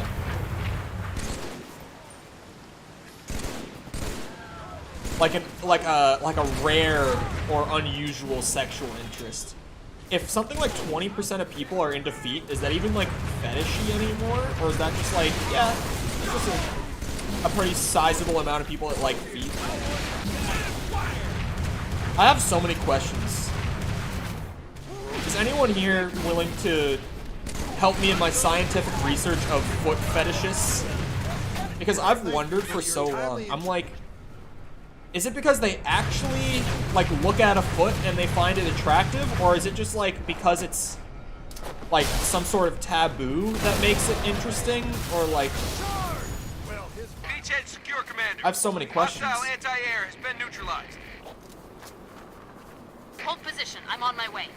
Shipmaster, begin diversionary bombardment. Really? So it is like an actual attraction. The prophet shield like a drum. By the time the barrier falls. Okay, it's an actual attraction then, from what you're saying. Because I've always wondered if it's like a genuine attraction, or if it's just like because it's not supposed to be attractive that it becomes weirdly attractive. Like one of those because you're not supposed to things, it becomes something you want to. Like when you're a stupid little kid and being told that you can't do something makes you want to do it more. No one sent feet pics? No feet pics. Because I myself am not a feet man. No issue if you are. I'm just not. Good. The Arbiter and the Elites have touched out at number 2. I was just trying to show a bonfire. And they were looking out for you, man. Objective in sight. You gotta watch the toes. You gotta keep the hogs put away. God, this is an Easter egg that's like late in the mission too. I'm gonna be playing for a bit before we get to this one. That's what a kink is? What, something rare would be a kink? So what's a fetish then?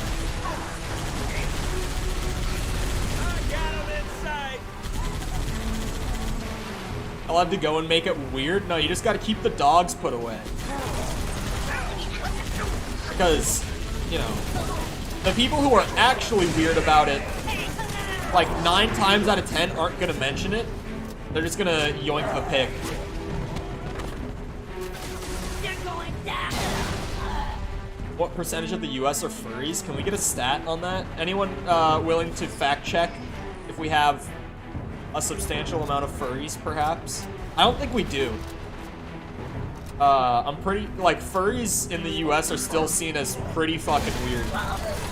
Generally speaking, I would say it's probably a very small amount. Just with how most people react to it. Like, I would say out of the general local population, at least, where I am, I'm probably one of the most chill people about it, where I'm just like, I don't really care what. Man, it doesn't bother me.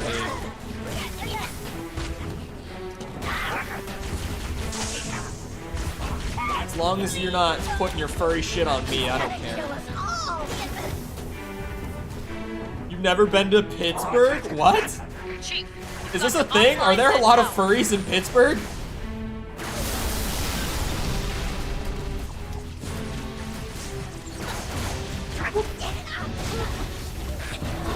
Get inside that tower.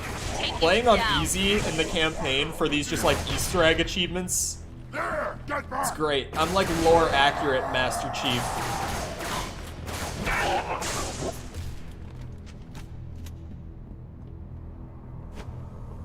One of the biggest furry cons? Fur cons, sorry, it happens like furry con. One of those P cities, Pennsylvania's a state, Omega lol.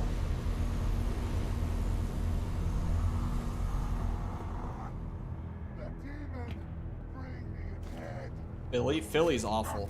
Philly, no offense to my, my homies from Philly. But I feel like even the people from Philly are like, yeah, Philly fucking sucks. It's like living in Orlando.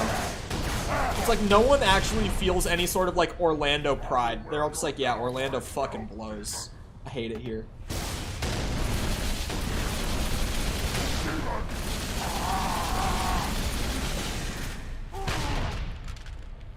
Come on.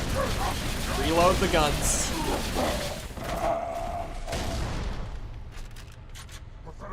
Maybe take the funny hammer? Take the funny hammer.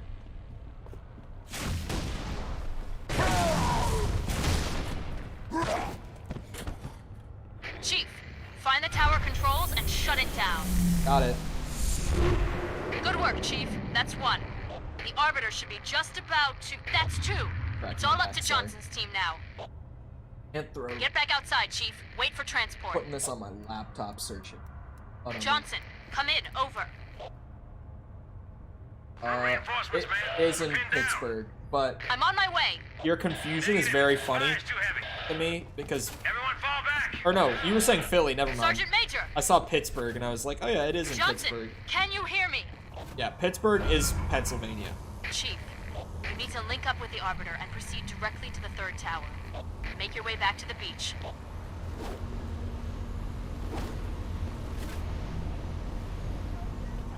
Think I want furry stuff in my search history? No one's going through my shit. No one ever goes through my shit.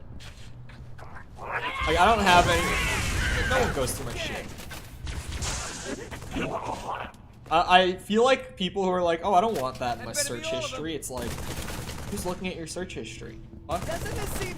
Maybe if you're like 13 and your parents got you a phone and they just want to make sure you're not on those sides of the internet, then like, sure. But generally, it's like, who the fuck is looking through your stuff? Get mounted, Marine. No one's looking through my stuff. I used to have my my phone like literally permanently in incognito mode for Safari because I was like, oh, my privacy. But then I was like, no one's looking through it anyway. Like, who cares? And I turned it off. I would be scared to look at your history. It's not that bad. It's like, there's odd searches. There's things that to the average person would be like, ayo, what is this? But it's, my search history is pretty normal. Genuinely, if you were to look at my search history of the last few days, it's all gonna be like Unreal documentation. Because I'm doing the side project in UE5, so it's like, it's still Unreal Engine, and I'm still very familiar with it. But there's just like a lot of small things that they changed for UE5. So I've just been looking at a lot of documentation. Can I also say, Unreal's documentation has to be the worst fucking documentation out of any game engine I've ever used. Out of any software I've ever used. It has to have the worst documentation I've ever seen. How do I go up? Oh, for fuck's sake. Wait, there's not a death barrier in the water here. What the hell? Sorry, I play bumper jumper. I don't know what the controls are for Hornets. I'm the multiplayer guy. I don't know how to fucking fly a Hornet. Because I'm not even a big team guy. Like, I just play competitive shit. I like my ranked playlists. I like my competitive rule sets. I like my 2v2s a lot. I don't know how to pilot a Hornet. This must be the new GTA 5 expansion pack. It's certainly something.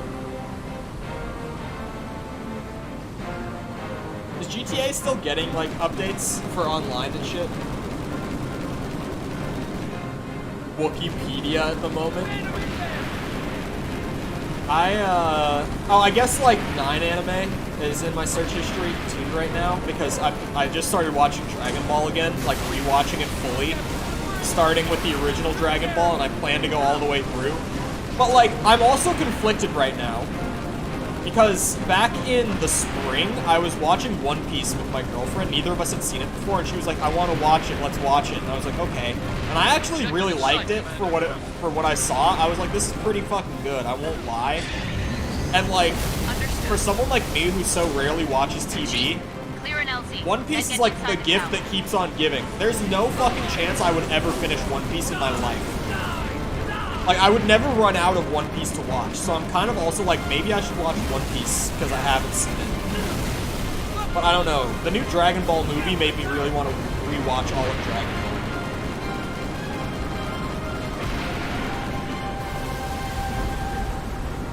Which Halo is this? This is Halo 3 right now. Oh, I looked away for too long. No, don't look at that. One Piece just seems endless, actually. Like, it seems so endless. Fucking weeb. Dude, how many Western TV shows are there that are actually worth watching? Like, genuinely, this is my thing with anime. It's like, I'm not even, like, into anime, like, culture or anything. I don't even really watch it ever. I mean, not that I don't watch it ever. I watch very little anime. Like, in amounts of, like, how much I actually consume. I just don't really watch TV either, but it's like, Western television kind of fucking blows. It's like, yeah, we have Breaking Bad. We had Dexter. I guess House of Dragon just started, so like Game of Thrones and House of Dragon are options. Narcos is alright. It's a pretty okay show. But, I don't like most anime all that much. Like, I think it's just fine. I generally see anime as about the same as Western TV. Where it's like, yeah, there's some good stuff, but there's not a lot. But weirdly, like, shonen is my thing. Like, really long-running anime. But also, like, the MCU and the Star Wars shit are, like, two of my favorite things from the West. So I think I just really like long-running stuff that I just will never run out of content to watch. I think that's kind of my thing. I also like when franchises have that amount of time. Okay. I stuck him and he flew straight into me. I like when franchises have like much longer amounts of time to actually tell their story like fully. I feel like the 12-episode structure is just really shit. Like, the generic season structure is just terrible for telling stories in a short amount of time. I like quality stuff. No, I like long-running stuff, definitely. Recent MCU has been pretty rough, and MCU's never been, like, fucking Citizen Kane. But, like, Phase 4 has been bad. we're in a bad spot in the MCU for sure. But like all of my friends are like, bro, I've given up on Marvel. It's done. It's done. And I'm like, I mean, there have been bad Marvel phases in the past. Like if we're being honest, Phase 1 is generally not great. I would say Phase 1 overall is like about the same quality that Phase 4 has been, but it's just like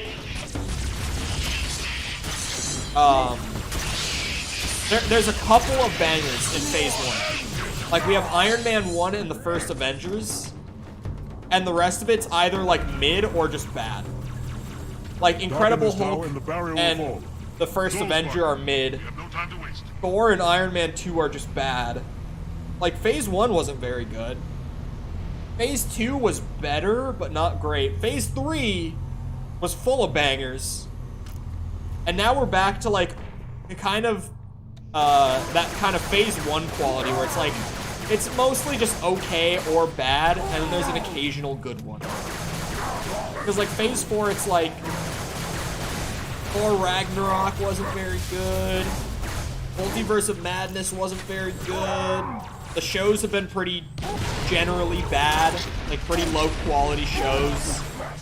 But like we had No Way Home, so that was pretty good. Black Panther 2 is coming up. That we'll see. I hope it's good. The first movie was one of the bangers for me, so like, and the barrier will fall. Maybe. I only use Twitter for one thing. You know what it is? Oh my. Alright, Ghost, we'll see you around. Now, Prophet. Probably the last bastion that can bring me back to the MCU. Well, that movie also is like, it's admittedly going to be a miracle if Black Panther 2 is actually good. Like, realistically, we shouldn't expect much because they're gonna have to skip a whole movie in what supposedly was the intended progression for the Black Panther movies. Apparently, Black Panther 2 was gonna start, like, passing the mantle off to his sister. And then, Black Panther 3 was gonna be where she was, like, fully the Black Panther. And we still don't have confirmation that she is the Black Panther, but like, everyone kind of knows that that's where we're going right now. Because it's like, what else are they gonna do?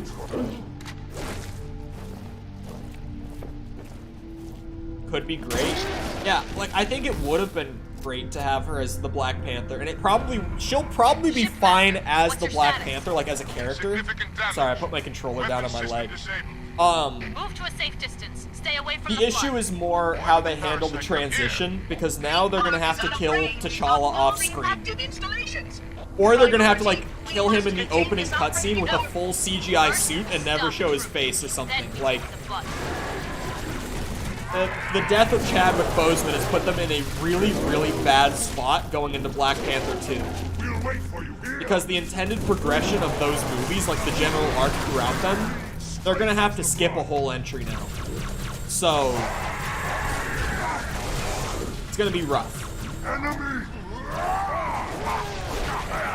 With Peter Parker, they never showed Uncle Ben dying. Yeah, that's... I'm not a big fan. I like Tom Holland's Spider-Man as a character, but I'm not a fan of how they've written his movies. So that's kind of like exactly what I was thinking that this would be, where it's like the character will probably be fine. I don't know if the actual like movie structures will be though. I must see the point of impact, assess the damage to the arc. That doesn't comfort me. Top of these hills, Oracle, no higher. You cannot risk your capture by the Shipmaster's carrier is out of commission, Chief. I don't think that's a stranger decision than killing him off screen. Think of it more like Punch through the cliffs. Get inside that citadel. I don't know. Think of it more like if going into Spider-Man 4, they transitioned to having like a Miles Morales Spider-Man, but they killed Peter off screen. And now, like, Miles is just Spider-Man at the start of the movie. Like, that's just what it is. Like, that would be really fucking awkward. It would be considerably more awkward than introducing Peter Parker without killing Uncle Ben on screen. It's gonna be a really weird transition. But if they can pull it off in a believable way, or just in a way that's, like, good enough even, they could probably still make a really good movie out of Black Panther 2. I hope they do. But we'll see. I'm sitting here and I'm like, I'm hopeful, but my expectations are low.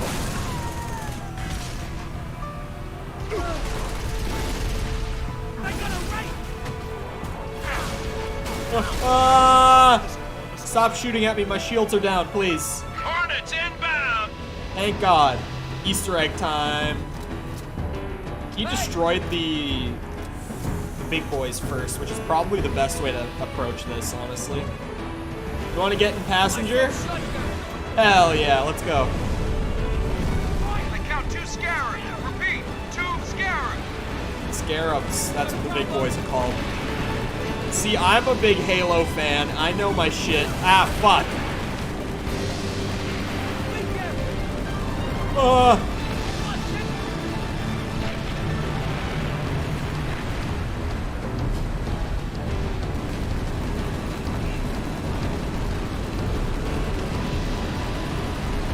Get off my boy!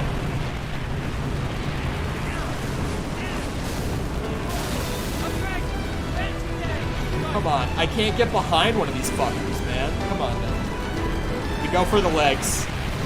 We do it the old-fashioned way.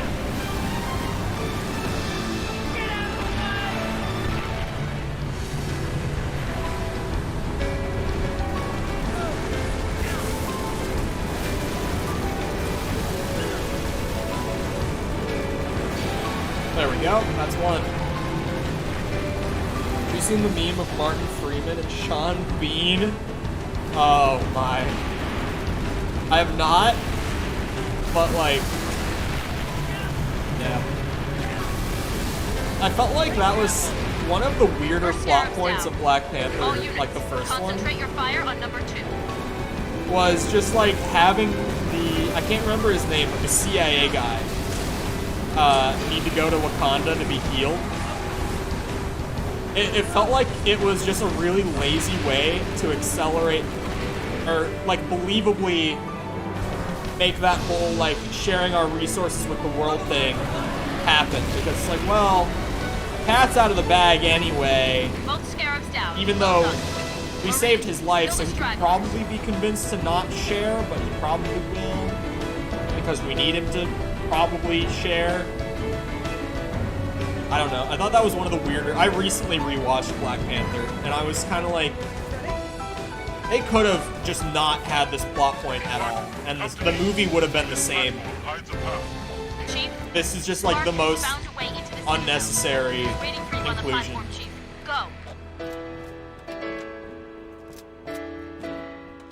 The fact he spelled Sean Bean's name. Oh. As far as the MCU goes, it's not the clunkiest plot, yeah. But looking back, I was like, something might have been cut here? Like, I don't know. Because that was just very unnecessary to have included in the movie. It's like, it's fine that it's there. I love that Xbox Game Bar is giving me the old achievement sounds from like 360. It makes this so much better when the achievements pop and I get the sound. What is this Easter egg? So random. I do love all the like weird boundary break Easter eggs that I've been doing for these though. I had to play so much of that mission to get here. Like, holy shit. That one took a long time. I went on a whole MCU rant by the time I got that achievement done. What's up, everybody? Silver here with another Halo Master Chief Collection the old achievement menu guide. This layout, time we're doing dude. the mystery achievement, which is inscrutable. That menu was awful. That is not very descriptive, but it's just an Easter egg in Halo 3. I believe it's in Halo 1 as well, but we're going to do it in Halo 3. So start up dude, the original a game in Forge in Halo 3. The original MCC menu was so bad. I chose Construct. That UI was the first just one listed. awful. It really doesn't matter which one you choose. So this we're not has gonna to do be much in on Forge? it. So you can see we started up, and you just got to modify one thing. And you can see I deleted the mauler there, and now I'm going to hit start and save it as a new file. This is called Mystery. On Control F, it's literally just saving a Forge map. Yep, I have this. Okay. Mystery achievement I have. So we don't need to do. What's up, everybody? Silver here. This with is a another 20-minute Halo Master one! Chief Collection achievement guide. This time we're doing That Just Happened, which is complete the level of the library on heroic or legendary without dying. So you want to start the level. Fuck my ass! This is gonna be the rest of the day. And all right. Yep. Here we go. Here we go. I don't need the rest of the video. That's what it is. I don't have this, right? I'll check that. I'm gonna make sure before I put myself through this. Woo! Here we go. Okay. This is the first test of skill achievement of the challenge. I've been doing all these Easter egg based ones. For people who don't know Halo, this is a notoriously awful mission in the original Halo. And I have to play it on like an actual hard difficulty and not die, and it's long. The par time for it, like if you get faster than this will give you an achievement, is 25 minutes. So the fact that you get an achievement for completing this level in under 25 minutes tells you how long it is. I have to play this mission on a high difficulty, either like the hard or the nightmare type difficulty for Halo. And I have to not die for an entire run of it. We're gonna be here for the next 2 hours, just as a heads up. We will be here for a long time. Looking at the moon wasn't a skill check? Okay, maybe it was a little bit.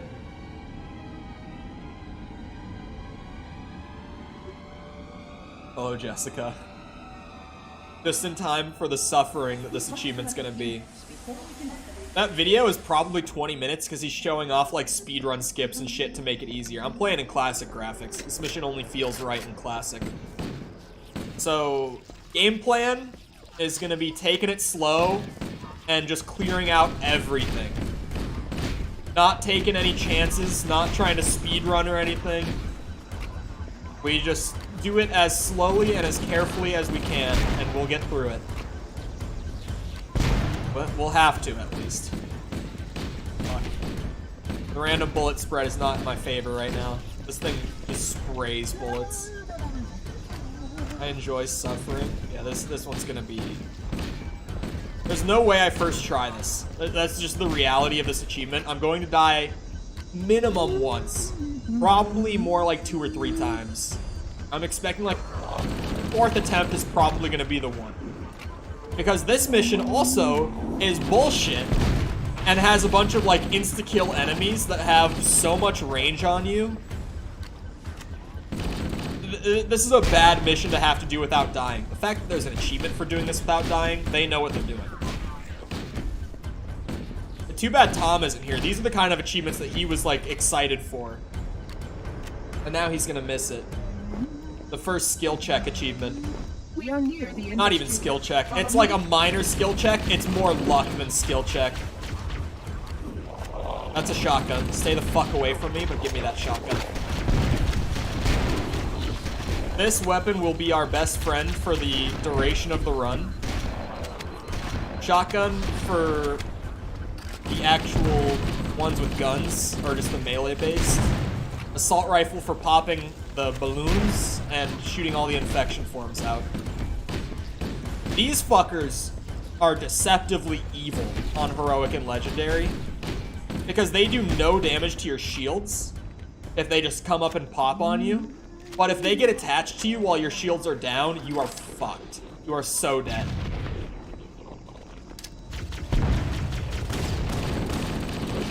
A pistol? No, it's all flood this mission. Never mind, pistol wouldn't help.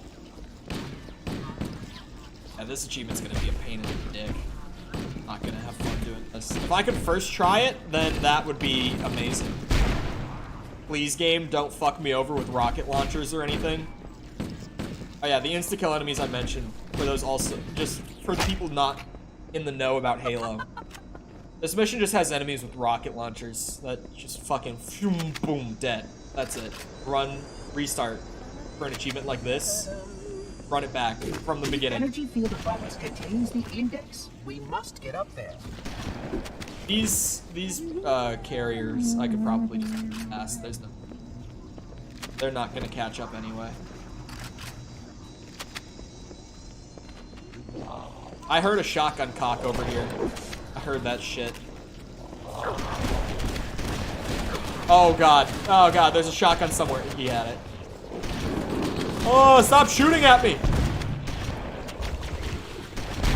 If I can just disable the ones with guns as quickly as possible, that's gonna be huge for me too. Because I'm not gonna die to the melee ones unless I get like cornered by multiple of them. Oh wow, one of them actually did follow me all the way through. Okay. Two of them followed me through. Maybe I should have killed them.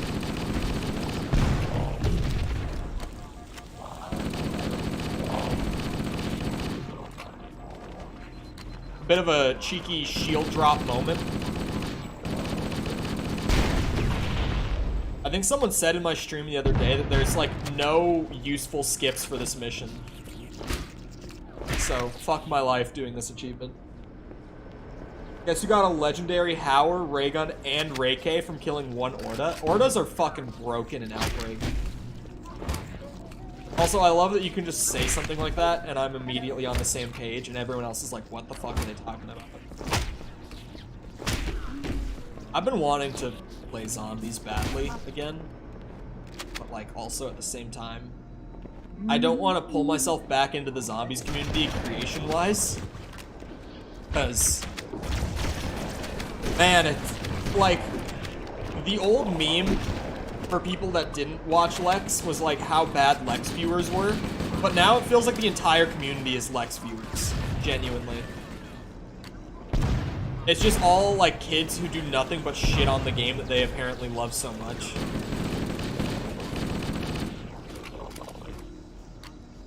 But Ordas drop stupid loot on Outbreak. It's ridiculous.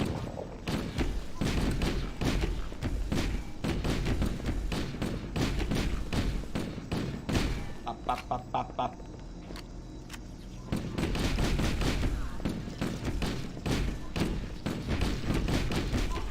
Also, this can act as a word of warning for people like Finn who are like, sure, I want to try out the prototype of the game. Tom won't get this warning. I'm just gonna let him suffer through this without it. It's hard. Intentionally hard. It's not supposed to be easy. I have had a newfound love of the roguelike genre. I'm going a little more roguelike than I ever would have thought I would go with something that I made. So, like, the earlier stuff, the prototype is built out as sort of a, here's the bare minimum work to be done for, like, what a first run might look like on the game without getting any of the cross progression unlocked. And so what that looks like is you're gonna play for like 5-10 minutes and fucking die. Probably more like 5. It's hard. Like when I want to actually go further in and test stuff, like for surviving past 5 minutes in the off chance that it happens with people, I have literally just been dropping myself a bunch of like cheat items, or like I've been binding my keys to like, I have a key bound dev tool wise to just refill my health. I have a key bound to refill all of my ammo. Like I have cheats bound so that I can actually test the later stuff, because it's like, just RNG wise, you would have to get pretty lucky to have like any sort of substantial first run the way that it's all being designed right now. So Tom is gonna fucking hate it, because he's not gonna know that going in. He's just gonna be like, what the fuck, I can't win. And I'm like, I know, smile. The flood must not escape the installation. Tom goes in expecting to be a gamer, expecting to have a good time. Not the point. I feel like playtesting... We had this happen when I was doing systems design on the project back in May, though. So I know that this is going to be a repeat, especially when it's me not working with a team. Just the other day, I was talking about, like, old school RuneScape and how much I love that it makes you work for stuff, right? That kind of comes across when I make games a lot. Where I make things, like, unnecessarily difficult. Because I'm like, yeah, you gotta work for the good shit. And people are like, but that's not fun. Like, the game does become fun, but it's not fun at the beginning. And I'm like, that's a problem, isn't it? And they're like, yeah. That happened a lot when we were doing playtests for the game back in, like, the spring. Playtesters would be like, so the game does get really good, but it takes a little too long to get there. Like, if I wasn't being incentivized to play this, I would probably just uninstall it. I'm like, that's not what we're going for. Ah, stop shooting me from all the way back there. If you don't get good, the game doesn't either. Smile. I mean, that's not a philosophy that never works in the games industry. Look at the Soulsborne genre. Oh, fuck. Bullshit death number 1. I'll play an Anniversary of it. It just looks... It's much more pleasant on the eyes. Now, what if I told you that wasn't even a quarter of the way through the mission? Graveyard Keeper. GK means something very different to me. That just activated monkey brain. Nickel nose. Zombies thing.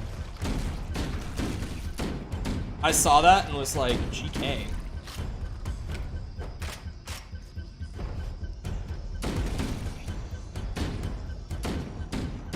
Yeah, because I was talking last week when I was talking about the design doc for it. I was like, I want to do cross-game progression, but I have no idea how to balance it so that it doesn't break the game. And then I sat back and I'm like, what if I started you with like the absolute bare minimum and did the Hades thing? Because at first I was like, maybe I just start the player with like the majority of the sandbox available, but then you have to like actually get a certain personal best. Like you have to like get far enough into the game on one run rather than like build up currency over multiple to get the really good stuff. And then I was like, what if I just started with like the bare minimum of the sandbox to make the game work and do the Hades philosophy of like every time that you do another run and you start over, you have something new to play with. I'm like, maybe that's the approach I should take, because that's what makes Hades really fucking fun early on. It's like you start off with so little, and the game has such an extensive sandbox to play with, but it starts you off, like I recently started a new save of Hades, oh my god, just to confirm that it does start off as small as I thought it did, and it really does. Like once you've played late game Hades and you go back, it's like I literally have nothing. Like it starts you with fucking nothing. But since you don't know that you're starting with so little, it's sort of like, okay, maybe I'll get to a point where there's more, and then you start getting to a point where there's more, and you're like, oh, and there's still so much more to get. And then you just keep playing, because you want to get more and more, and it's like, oh wait, it's kind of really addictive.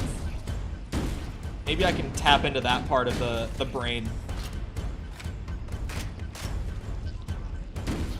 Up. That's 2 deaths so far. Maybe I should go and like watch a speedrun of this level.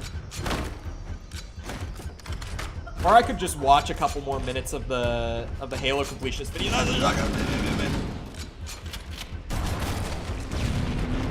Chain reaction. That was a very good time for me to back off instead of staying aggressive.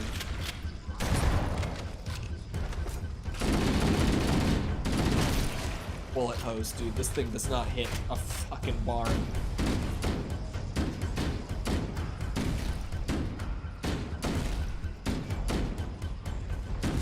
I just have a lot of weird quirks to work out right now with the prototype.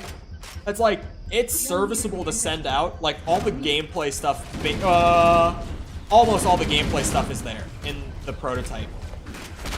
It's like, the one mechanic that's not in is melee, which is admittedly kind of a big mechanic to not have in, but that's also going to take a good amount of time. I don't know if I'll send it to Tom with or without the melee, honestly. Because it's like, I might just send it to him tonight, like just package it up after stream and send it, just to see what he thinks before it's like well past bedtime in the UK. But melee's not in. The gameplay loop is in. Well, okay, gameplay loop can mean different things. Even in the industry, it's not one of those things where it's like the general public uses the term different from the industry. Even in the industry, you will hear professionals use the term gameplay loop in terms of like the things that you do in the game, like what the basic skeleton is. And you'll also hear them use gameplay loop as a term to define, like, you open the game and it starts you at the main menu, and you hit play game, and then you play the game, and you get to a win or a loss state. And then you have options to either replay, go to the main menu, or quit to desktop. That's like gameplay loop that you'll hear in dev. Even though in design it also means like the basic structure of the game. It's weird. Fucking game industry. I typically try to just write it off, like all the industry weirdness as like, it's like a 40-year-old industry. It's whatever. Like home consoles weren't even really a thing until like, well, okay, they were a thing in the 70s, but they were so bad that it's like, do we even include them? I mean, on paper you do. That was like the birth of the gaming industry in a real sense. Some people define the arcades as being the birth of it. I'm more on the side of like, the gaming industry wasn't really a thing until like home console era started. Like that did start in the late 70s. But it was like playing Asteroids on your fucking Atari 2600. Like, I typically think of the real start, in air quotes, as like the Famicom in Japan, which is the NES in the West. But in Japan, it came out like 2 years earlier than it did over here. And it was called the Famicom in Japan. It was not called the Nintendo Entertainment System over. And the SNES was also called the Super Famicom. And they also got that earlier than the West did, I believe. Pretty sure. It's like how a lot of Western people think that Mario Bros came out in 1985, but it came out in 83 in Japan. It took a whole 2 years for Mario to hit the West. The game industry was weird back then. It's because it like barely existed at the time. It was so unbelievably niche. And it had so few people, like so few professionals even working in it. Like it moved at an absolute snail's pace back then. Did you see Discord servers get 5 free stickers now? I did not see that actually. I need stickers now. We'll get there. We'll come up with stickers. At least this mission doesn't just look like fucking cement in Anniversary. If I'm gonna be running this mission over and over to get a no-death heroic completion, I have to do it in Anniversary just so that the mission doesn't look like this. The security doors are sealed automatically. Like, just cement everywhere and no lights. It is so dim. At least I can have it be more pleasant on the eyes. Like, I like CE's art style direction more. Because in this sense, it feels more ominous and, like, mysterious, knowing that this is, like, an ancient facility left behind by a civilization that no longer exists. That does not come across, like, that general vibe, you don't get that in Anniversary. But at the very least, it's like, this mission especially is way more pleasant on the eyes, just graphically speaking, in Anniversary. I can stand to sit here and play this mission over and over again looking at this way more than I can looking at this. In general, I would rather not play the library over and over again, but it must be done. This is what the great journey entails. Yeah, like the mood and the world building is way better in CE, but like this is just way easier to sit here and look at for the next hour, probably. Just gonna be running through hallways, shooting flood, being insanely careful for the next hour. That was the point? I know that was the point. But if I'm gonna sit here and play the library over and over and over again, I would way rather play it like this. Like, I would way rather play it like this if I'm gonna sit here for prolonged periods of time running it.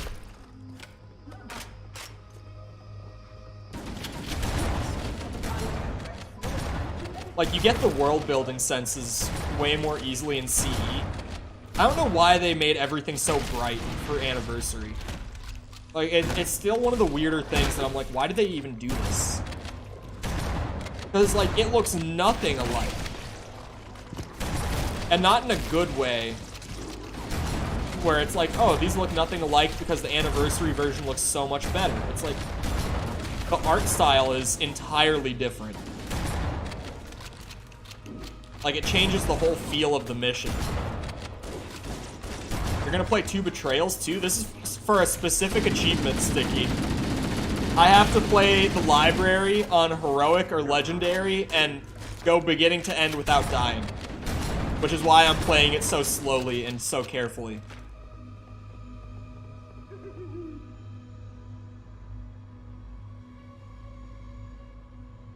Amber Alert.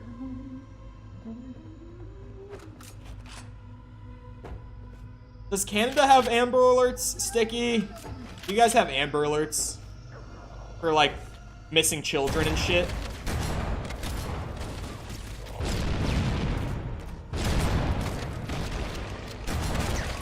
It's here in the US, for those who don't know what they are. Your phone, like, sets off the... I can't think of what it's called, like, the public safety system sounds. And it gives you, like, a notification from the public safety system. And an Amber Alert means a missing or kidnapped child. And they'll give you as much info as you can to help. And, like, a number to call. It's terrifying. It scares you when your phone... Because they always, like... It plays on, like, full volume out of your ringer. Because it's like... There's a missing kid. But, especially when it's the kidnapped one, it's like, yeah... Everyone needs to at least see the notification in the area. But, like, it full blast, like, plays out of your phone, like the public safety siren sound. I don't know why I didn't hear it. It might have played. I don't know. Did my mic pick it up? Because normally I feel like it's loud enough where I should have heard it. Maybe my phone was just weird and didn't actually play the sound. I just, like, looked over at my phone and it was on my screen.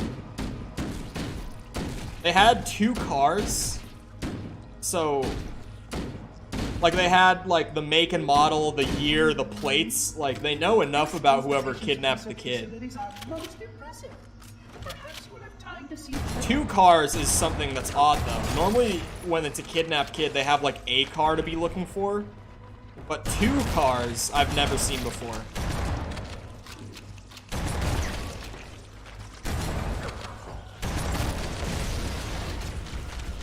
Oh, I've heard the Canadian public safety system, like, warning. Yours is way worse than ours is. Yours is way fucking scarier than ours is. I've heard the Canadian one. It's fucking, it's just not okay.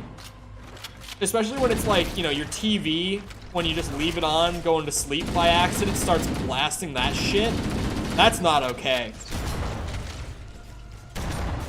Are you at 100% yet? We're at like 54, I think. This achievement is gonna slow me down a bit, progress-wise. This one's fucked up.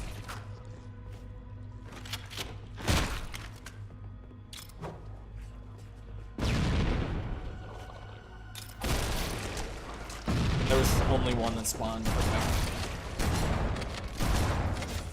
What's actually been one of the hardest things with the prototype for me over the last few days has been learning how to make spawn logic. I never did that on the old project. I never did any of the enemy design. I've had to learn how to like make rudimentary AI and everything for it. But the spawn logic gave me way more trouble than the AI work did. I spent like maybe a good 2 hours trying to learn how to like make a spawn point that I can place in levels and then have it so that when I call in the level blueprint or in the level code, when I call for like enemies to be spawned, it gets the amount of enemies I need based off of the algorithm I'm using, and it randomly spawns them at any of the points in the level. It took so long for me to figure out how to do that because Unreal is like very specific about it. Like there's literally like one way to do it in Unreal that I had to go and seek out.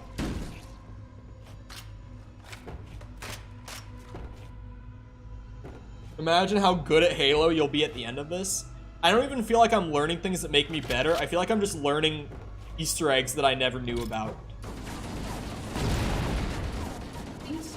But the LASO stuff, that's gonna make a man out of me, dude. That's like, I'm sitting here complaining about this achievement. LASO is gonna be a whole other beast. I'm gonna need to do 6 LASO playthroughs to get 100% completion. That is so fucked. And one of them's gonna have to be Halo 2. Can you turn it into a mobile game? No. Just genuinely, with where I'm at right now, no. Like, already, I've got too much going on to try to condense it to a phone. I could, but I would have to, like, make a whole separate port and take so much out and, like, modify what's there a lot. Even where I'm at right now, it's like, I wouldn't want that. There's no reason to either. Aside from, you know, money. Have I talked about this on stream? That for those who don't know, the mobile games market makes up like 80% of the revenue that goes into the industry as a whole.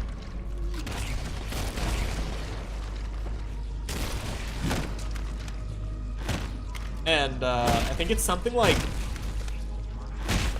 50% of game devs and designers work in the mobile industry at this point. Like, I think it's legitimately like half of devs and designers work in the mobile side of things now. Because they just make way more money. Like, mobile game devs make so much more money than like home console or PC devs do. It's ridiculous how much more they make. Because their games bring in so much more revenue than home console or PC does. Like, people who play mobile games are just so used to being like nickel and dime through the entire process that it doesn't even bother them. You try to do that to like the PC crowd though, and there's gonna be a fucking uprising. Like, did you see the Halo community when there was a $5 Cattier helmet in their game? They lost their fucking shit. I know it was $10, I'm just exaggerating. But like, compared to how the mobile game market is, that's nothing.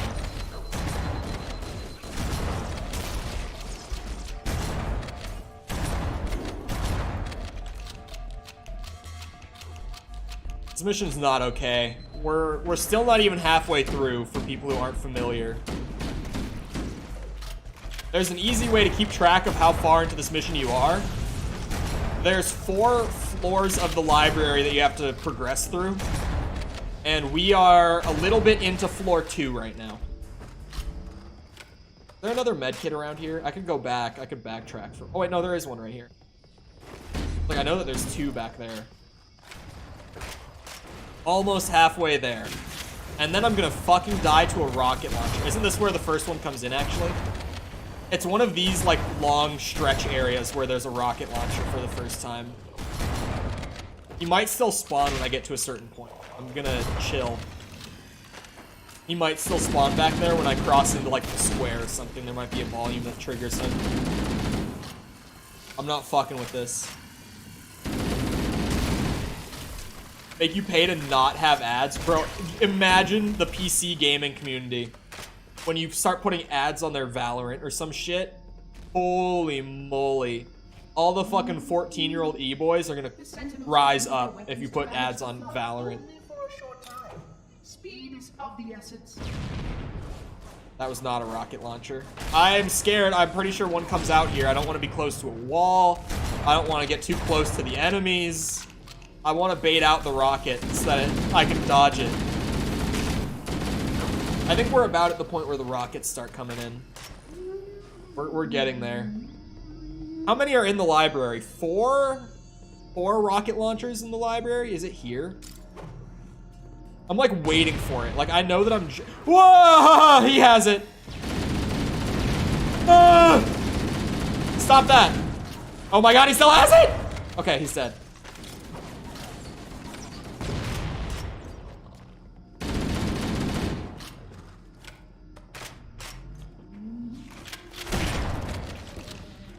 That was the first of many rocket launchers that we'll have to deal with. But what's the best way to deal with a rocket launcher? With a rocket launcher. If they try to make me go boom, I make them go boom. My aim is way better than theirs is, fortunate. Please wait here. I sure hope nothing comes out of the dark and kills me.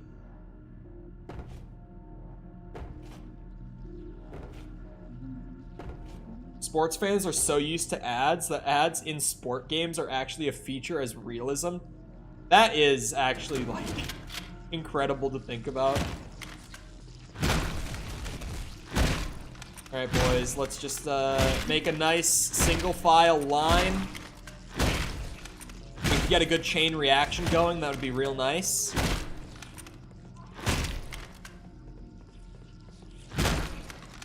Fuck this achievement. Why do I have to play through the library on heroic without dying? Normally my method for the library is like speedrun to the fucking end so I don't have to do this shit anymore. Which is fine if I'm not doing a no death run. But here we are. Why the fuck do laser guns use bullets instead of lasers? They don't. Funny enough. They run on batteries in Halo, and once the battery's depleted and burned out, you just have to go and find a replacement. You can't pick up a new one.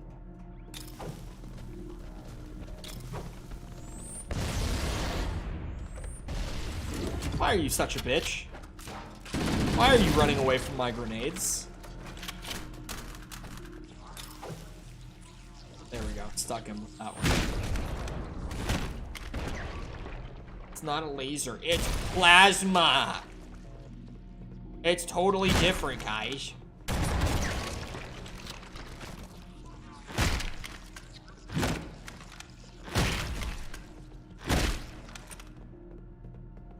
Just backpack cycle. Okay, it's called a backpack reload. I gotta do it with. I don't think it actually works on the shotgun because it's individual. Now that I'm saying that. I was about to do it. I can do it with the rocket, and I probably will just to sweat my way through this, honestly.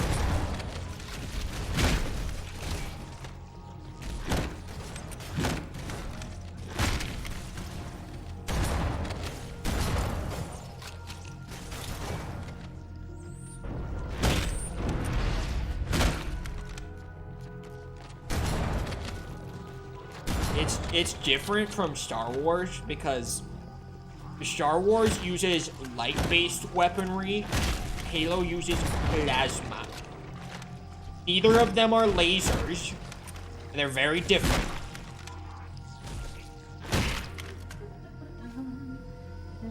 Very different. Your environment should serve you well when the flood begins to roll. Figure it all out, little by little. We move through at a snail's pace so that we can reach the end safely. I don't fuck with this hallway. I think there's gonna be a rocket launcher. God, I'm getting fucked up regardless. Is that different from Star Trek? I've never seen any Star Trek literally in my life, so I can't even answer that. Like, I've seen enough Star Wars to know that, I'm pretty sure at least, that their blasters are like light-based. But at the same time, it's like, what does light-based mean? It means that the energy projectile coming out of it emits light, I guess? And how does it do that with heat? what is plasma aside from just superheated energy? It's the same shit. It's all the same shit. It's a laser. If it fucking glows blue, green, red, whatever the fuck, it's a laser.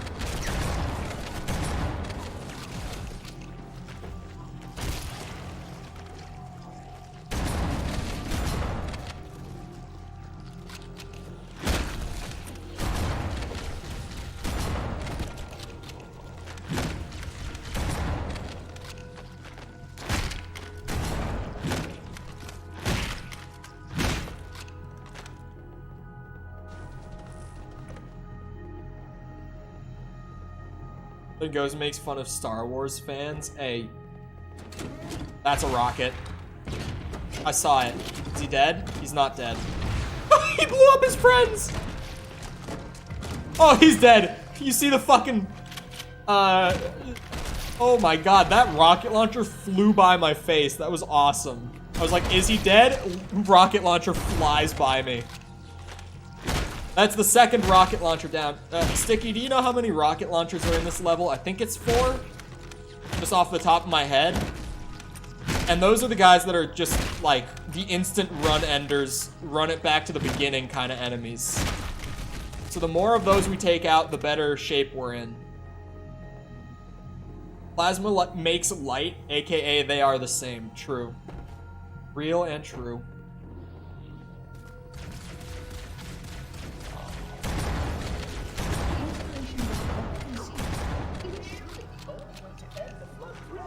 Ah, you explode. Fuck me. I thought that was a combat form for a second. He's not fucking dead. The guy that I barely touched, the one that I didn't have a red reticle on, he's not dead. But also the carrier exploded on him, so he's probably dead, actually. Oh, I thought I had plasmas equipped.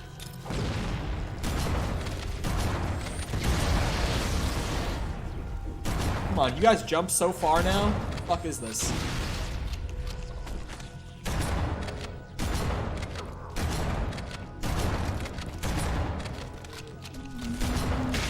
Are we on floor 3 yet? I don't think we are. I think we're still not even at the halfway point, dude. This mission is fucked.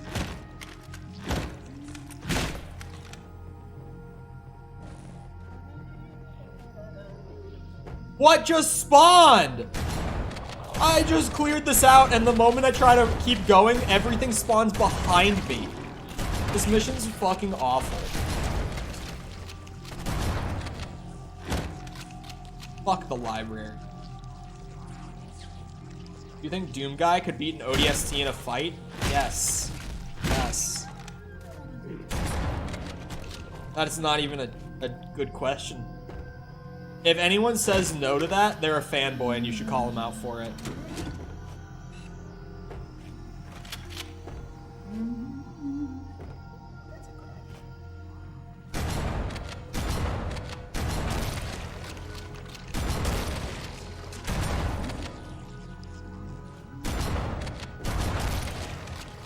You think Doomslayer could beat Peak Flood?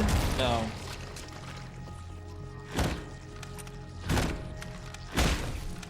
Because Peak Flood is literally just like...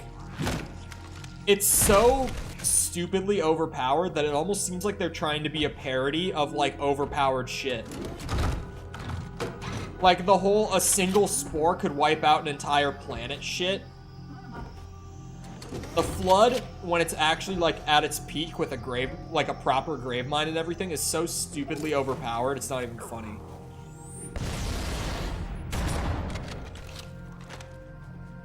Play Ultra Kill, it's amazing. I have played Ultra Kill. I'm very into like the indie FPS scene. I've played a lot of the big ones. Like almost all of the big ones.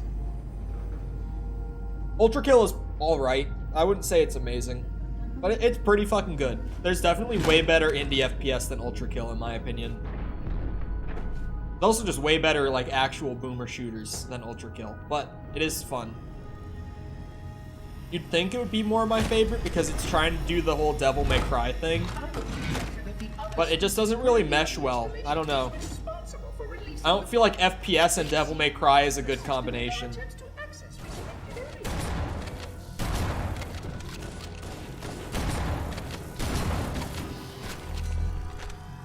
Health pack. Fucking fall damage. Fall damage should not be in my funny spaceman game. Aren't you a rocket launcher? I just got like flashbacks when I looked down that hallway. Where did my rocket go? That's a shotgun.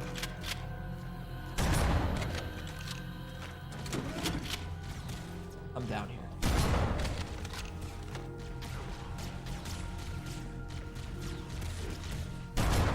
The Doomslayer does not win that. And I've read the Codex, alright? I know what I'm talking about.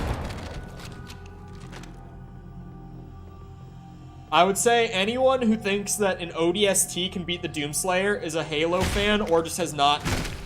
just has like no understanding of Doom's lore and shit.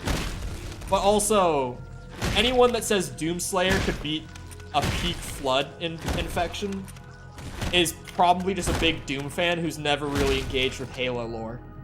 It kind of goes both ways on that. Oh yeah, and Cult of the Lamb's combat was just very meh. But the Animal Crossing shit and just the management and stuff was great. That's what made that game. But like the actual roguelike stuff in Cult of the Lamb didn't really click with me. It doesn't seem like it clicked with most people either. Like, pretty much all the reviews that I've seen are about the same thing, where they're like, the management is outstanding, but the roguelike stuff kind of falls flat. Because it was just really shallow. It wasn't the focus of the game. The focus of the game was the whole management side.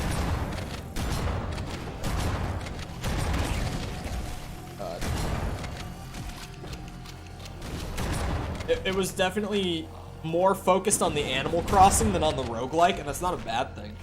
Like, they were both solid, but if that game was, like, literally just a roguelike with the way that it was, it would probably be a game that's, like, fun for an hour or two, and then you're like, alright, I've seen the game. Like, that roguelike stuff in Cult of the Lamb couldn't have stood on its own, but the Animal Crossing stuff could have.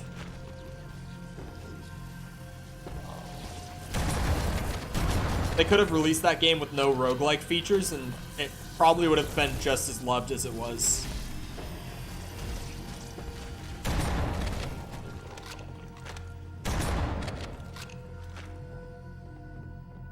Doomslayer is multiversal? I don't even know if that's true. Again, I've read all the like Codex shit in 2016 and Eternal, and I don't even think that's a true statement. I think that's literally made up, if I'm being honest with you.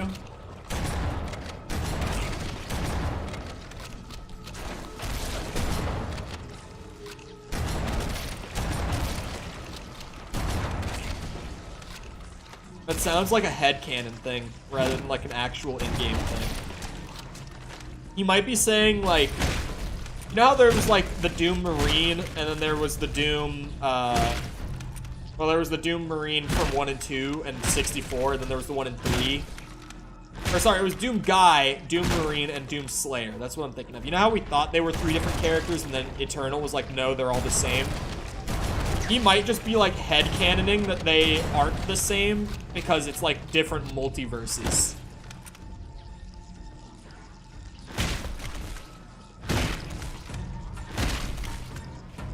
That might be what he's trying to get at. But just, I don't know. Like, Eternal did confirm that they were all one character. Alright, 3rd floor. Don't fuck it up now, Cole. That was a rocket. That guy just had a rocket right there in my face. Fuck this mission. If I die now, I'm actually gonna be so defeated. Like, I don't know if I'll be able to give it another shot this stream if I die here. Like, past the halfway point, it's actually gonna fucking destroy me if I die. I'm just, like, holding the rocket launcher when groups spawn, in case they have a rocket now. Because the further we go in, the more of them there are gonna be. So I'm just like, I'm waiting for it. And as soon as I see a rocket in someone's hand, they're fucking blasted.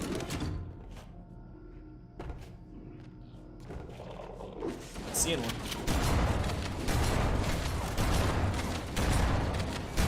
It's on site. If they have a rocket, they're getting one back. That shit's not okay. I honestly don't know what Bungie was on with the rocket launcher flood. Well, I kind of do. I think the point was just to have them use any weaponry in the game that the player can use. But, like, also, it's just so bullshit. It's just so not fun to die to a rocket launcher flood. Especially on the higher difficulties where their AI reacts faster to you. It's like, you can literally just round a corner and get blasted instant dead. It's not fun. Oh my god. And it's also about their placement. Like, sometimes they're just in the most bullshit spots. Like, that guy, I got lucky that I blasted him as fast as I did. I didn't even recognize he had a rocket until after he was dead. That last one, I had no time to react. It just genuinely was like, I fired because it was an enemy, and then he just so happened to have a rocket launcher. I don't like standing in these hallways. I feel like I'm gonna get blasted from down the way. It's on the forefront of my mind. All I can think about is rocket launcher flood. I'm fucking fearing for my life right now, dude. My achievement is on the line here. And my time, my precious time. You could have one Halo armor ability. Which would you choose? Armor lock. Like, launch version armor lock, not title update where they nerfed it. Armor lock is still stupid and overpowered and not fun to play against. But, like, that's after multiple patches through, like, title update and even just Bungie's old patches. Like, armor lock now is nowhere near as strong as it was at launch, and it's still overpowered. Armor lock is so fucking stupid. One of the many things from Reach that's so fucking stupid.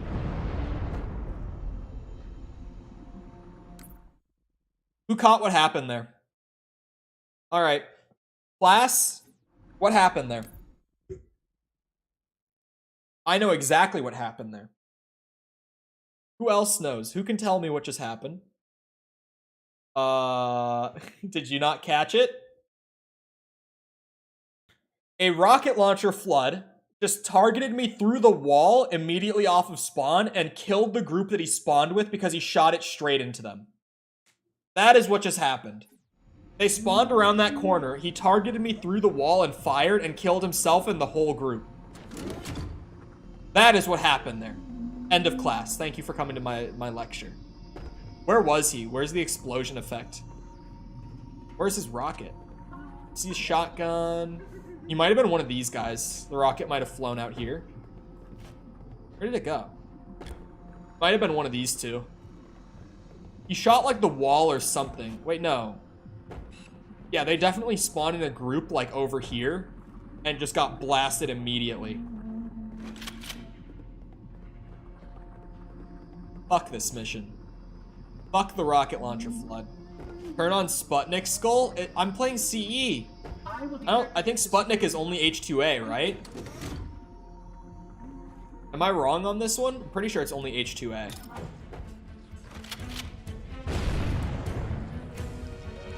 I better see no rocket launchers. I swear to fucking God.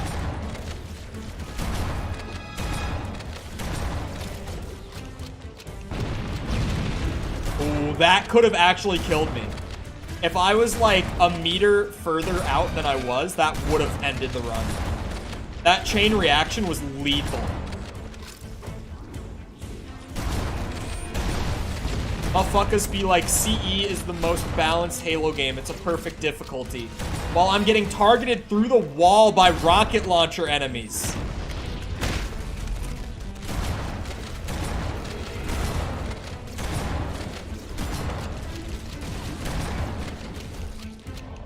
Why aren't you sprinting and aiming? My bad, I forgot I was playing Call of Duty Flood Warfare. Honestly, Activision, could we try to get the license for that? That might be a banger right there. I just found your next big hit, your next premium title right there. Forget Warzone 2. It's all about flood warfare.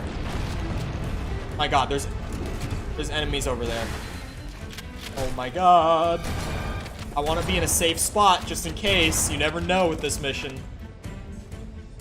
It's the best difficulty in the series? Okay, it's the best out of a pile of shit. That's not much. I am such a big Halo fanboy, but high difficulty Halo has never been balanced or engaging. Well, engaging, I'll give it that actually, but not in a good way.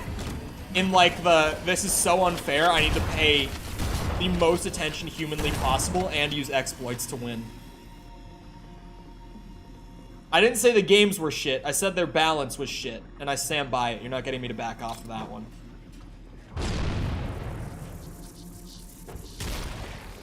Wait in various places. Halo 2 has some of the best, like, has some of the worst level design. It has my favorite sandbox. It has my favorite level variety. It has my favorite story. It has my favorite cutscenes. Halo 2 overall, great campaign. Balance is terrible and level design is terrible. But the rest of it was really, really fucking good. It's balanced. It's balanced as long as you don't play heroic on any of the games. Yes. Or sorry, as long as you don't play legendary on any of the games. I meant to say as long as you don't go above heroic. Well, even then, it's like the easier difficulties, like easy and normal are both too easy in the Halo games. Like, neither of them offer enough challenge.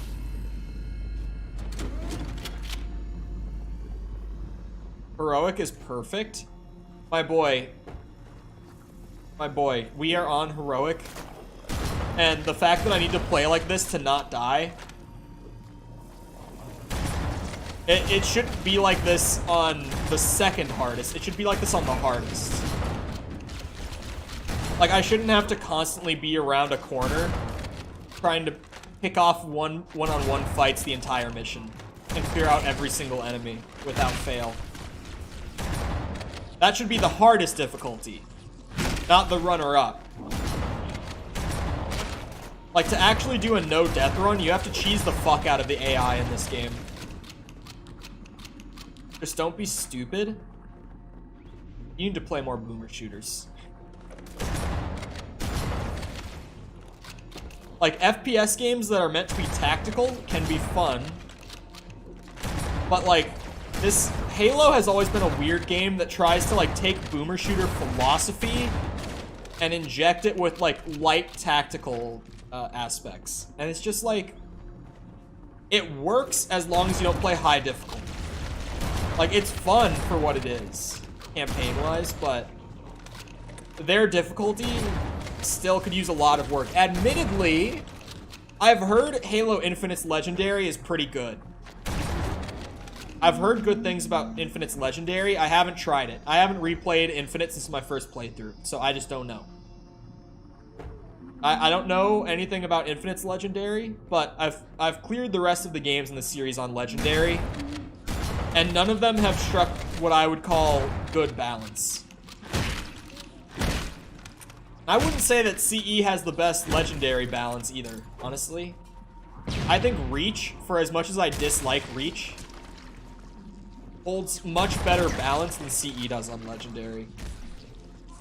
I think that it has some slightly worse level design, and I think it has some flaws, like the one-shot melee from elites and shit, but overall, I would say Reach's Legendary plays way better than CE's, in my opinion. And this is coming from the Reach hater. You think it's worse than COD on Veteran design-wise? I think COD on Veteran varies a lot. There are some COD games that are too much on Veteran, like World at War or COD 4, more the older ones. Like, the newer COD games aren't hard enough on Veteran. But I can give COD that, like, it fully dedicates to the more tactical side of things.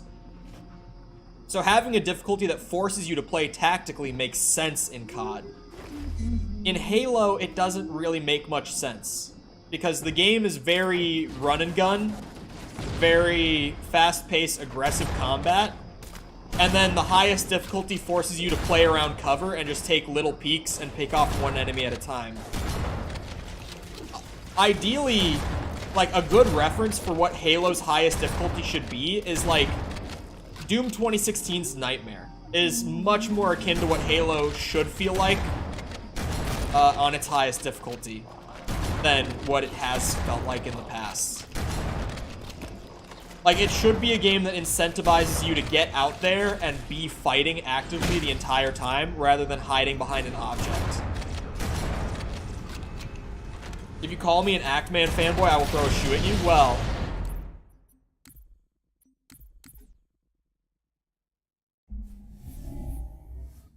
tell me that's perfectly balanced. Tell me. What the fuck? Well, I'm about to watch it back just to make sure I can defend myself here. I was so far away from him. I was actually so far back from him. That's fucked. That's just not okay.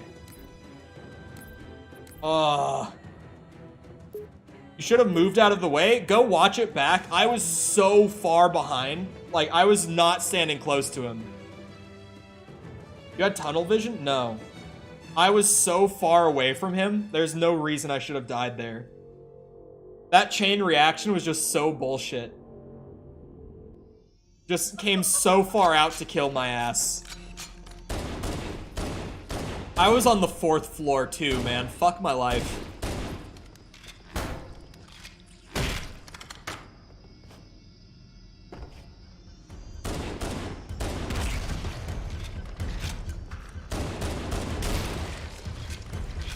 I want to play Doom again. Ooh, chat, should we do all Doom games on the hardest difficulty?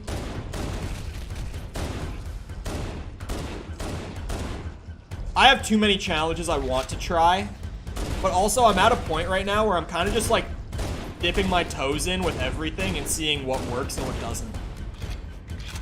Halo the other day worked great. People liked it. We got some growth off of it, and I'm like, yeah, I could keep doing this moving forward. Like, completing the Halo games achievement-wise, I could do this moving forward. But I've been thinking of other challenges, too.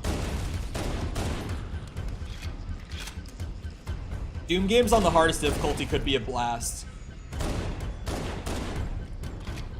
But then there's questions that need to be asked about that. Like, do we actually play Nightmare on the old ones? Because generally people just consider Nightmare gimmicky rather than actually being the high difficulty. Shot a flood carrier? Again, I was not standing close to it. You can't call me dumb for that. Like, I was standing so far back from him. That's not my fault. That's a really random chance chain reaction just based on so many variables out of my own control. Also consider, I was standing up against a wall. Like, if you're saying there should have been more space between me and him, there's nothing more I could have done. It was that or literally run straight at him.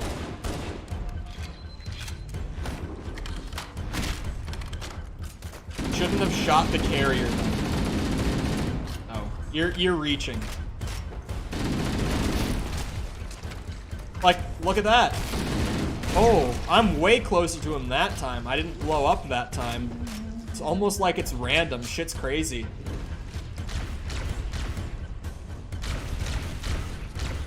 Could have ran around it. I'm not gonna have you say, you should have recognized that there were grenades on the floor there from the other flood that you killed and run away instead of shooting him. Because there's no plasminade? Okay. Fun. See that? That time it didn't fly out and kill me. That's weird. I stood right in the same spot at about the same distance. It didn't actually fly out and kill me. What's going on there, big brain man? It's random. It was a random freak accident occurrence. My point being, in any game that has random freak accident occurrences like that, it's like the dynamism can be fun until you have to do like perfect no death runs. The nade came flying at you. Okay, but why? Why did that nade fly at me and that one didn't?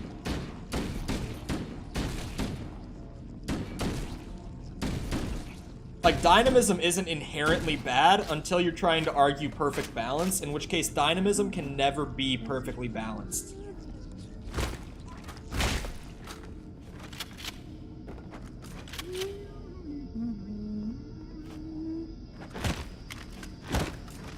Dynamic features like that can never be perfectly balanced. Like, just by nature of things happening differently every time, that can never be perfectly balanced because then it's never predictable. Like, you can guess, but you can never be 100% correct. Don't shoot the carrier in the first place. My point is, because of that being random, that shouldn't be the choice that I have to make. Like, I shouldn't have to be hyper aware of everything on the floor in order to not trigger something random. That's not perfectly balanced. Something perfectly balanced encourages you to engage with all of its systems while also being predictable and easy to master. Something that has that sort of random chance element to it can never be perfect balance.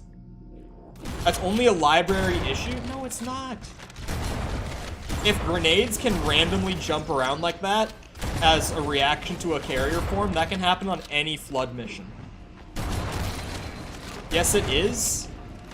Unless you're about to tell me that flood literally can't drop grenades on every mission aside from the library, I'm going to disagree with you. But hello, user. How's it going?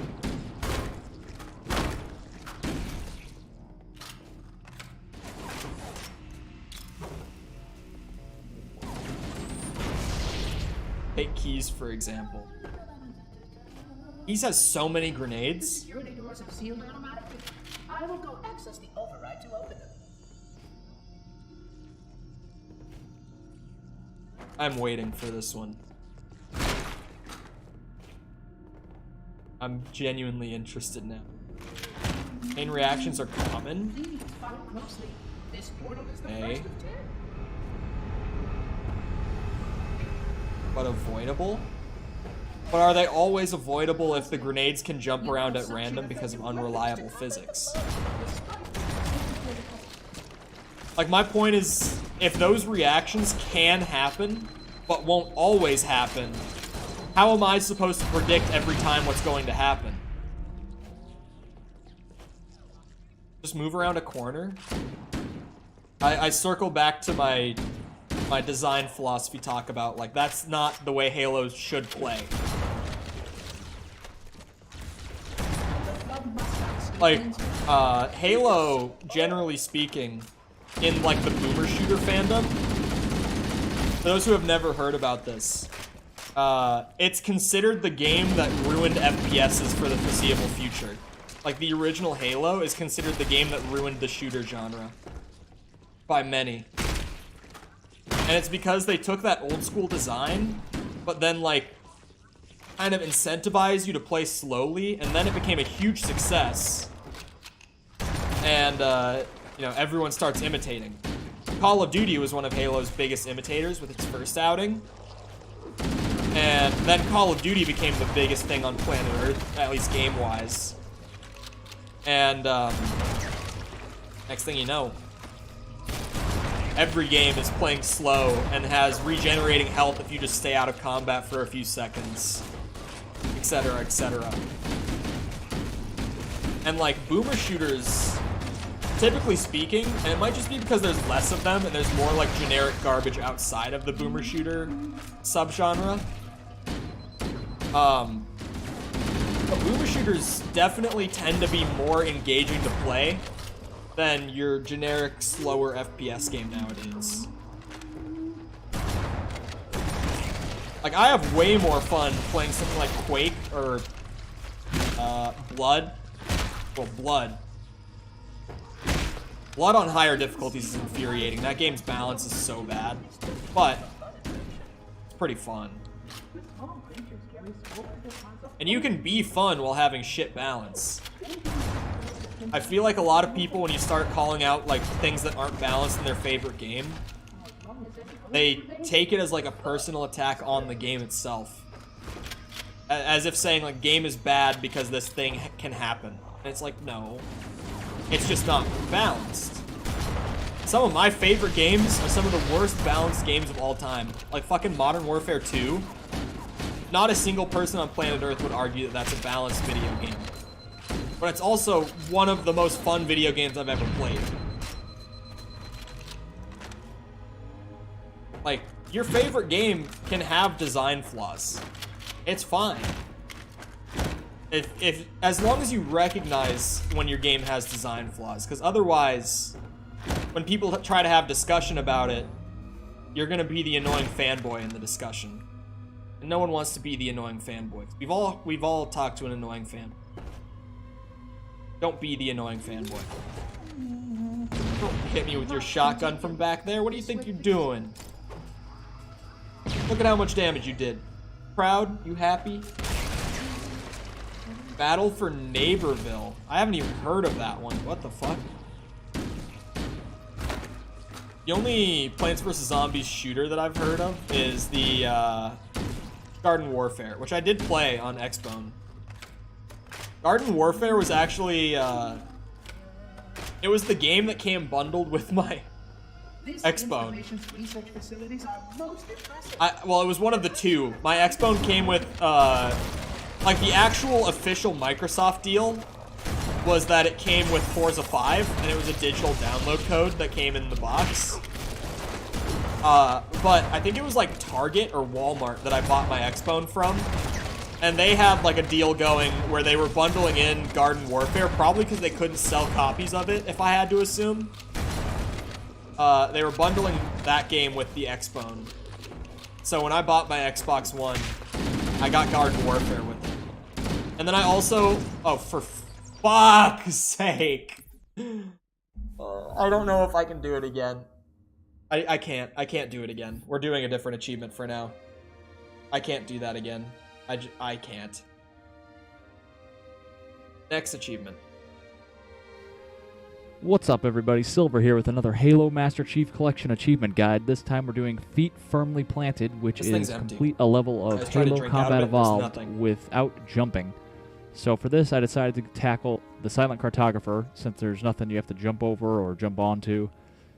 So it should be fairly straightforward, which it was and is, as the level does not change ever due to the fact that it is, you know, programmed and no one's updating it, you know, except for the graphics. They're updating the graphics. What are you talking about? So I got out of the, not the hog, the Pelican. All of these levels are developed and no one's upgrading. Beach encounter in the beginning, and then I just wrapped around into the structure here, ignoring those guys on my left as well. Oh as you my can see, I god, sped dude, this up, I'm not going to be able to 2 play a times level speed without just jumping. because You don't even know. It's just going through the level normally, but I'm just not jumping anywhere. And there's really nothing, my Halo, no obstacles you have to overcome in a special way, just due to the fact that brain jumping is going to be isn't an pressing option the jump anymore, button. so it's pretty Can straightforward. I unbind it on my controller? Just don't hit that A button, and that's all you got to do. Unless you're doing bumper jumper or some other I am on bumper jumper controller scheme that I don't employ myself personally. You should I'm play a bumper default jumper guy myself. I like to, you know, stick to the basics. It's shameful to not be a bumper jumper controller player in the Halo community nowadays. Like you just you can't play on controller and not use bump jump. There's some hunters in here. We could sidestep them for the most part. You can't activate that security thingamabob. So he's just commentating his way through the level. I at least got a bit of advice on the run around thing.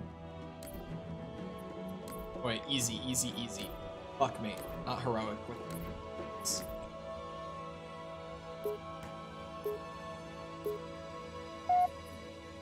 Ah, back crack. What? Nothing. Ah, fuck! Shit! I just pulled something, like, bad, trying to stretch and crack my back. That hurt a lot. Came out of nowhere. Not prepared for that one. Okay, can I unbind it, genuinely? I don't think I can. I think they literally just have presets. Yeah. Let me unbind it. What they call the silent cartographer. I think I just somewhere under hurt my back. The cartographer is a map It still hurts. Lead us to Halo's control center. I think I might have fucked up my back. I'm old. I'm so old. One of them contains. You guys don't know what it's like.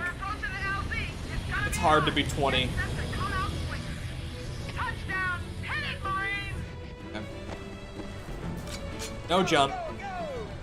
I'm just gonna not put my like when I play Halo, I instinctively hover my left bumper or my finger on left bumper. Like I just hold it there.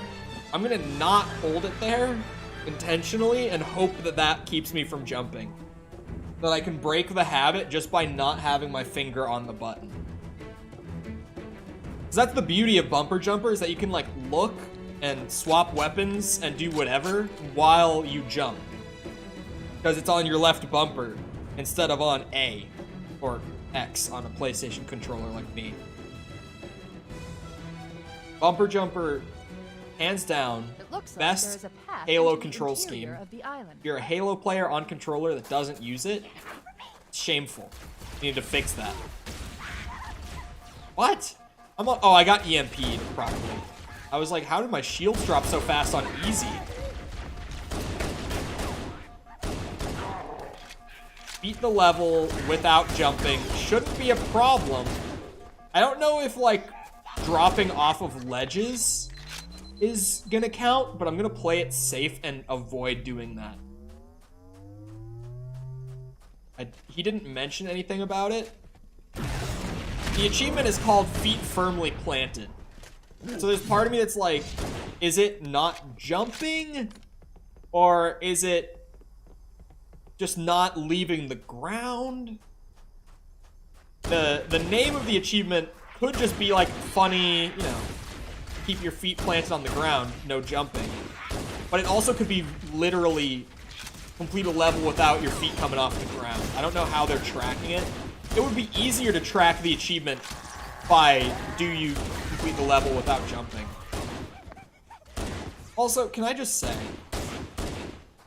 as someone who is currently working on a game that has a lot of moving parts that you kind of have to account for at all times, the amount of scripting that goes into 700 achievements, because those are all, like, any achievement that is on a level at any time is being tracked in the level blueprint the whole time.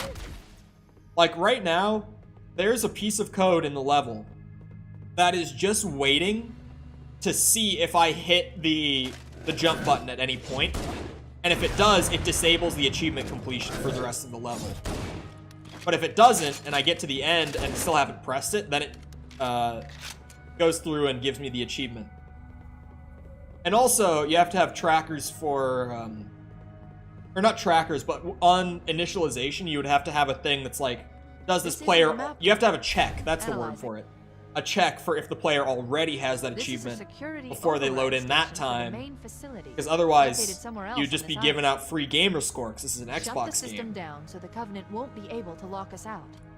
We should now have access to the main Like, facility. there's a lot of code going on for 700 achievements in one game. That's a lot of variables being tracked at all times. Understood. We're on our way. I knew there was more than one of you. It's like, there should be more than one camo elite in here. Is there a third one? Did I see a third one? I didn't jump yet, did I? I don't think I did. Just keep on trucking. Hope I didn't. Chief, Bravo 22. Okay, I'm gonna check the achievement, because this is one of the better time saves.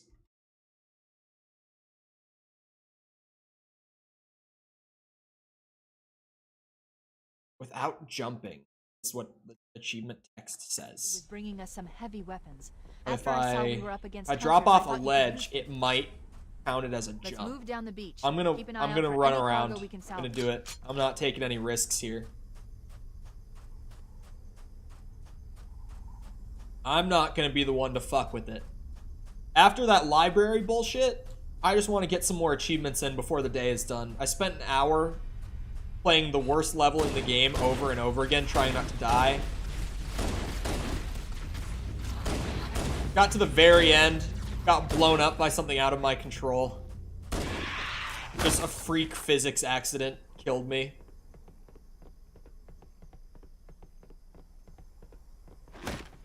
Excuse me, I'm assuming that's to the I'm so old.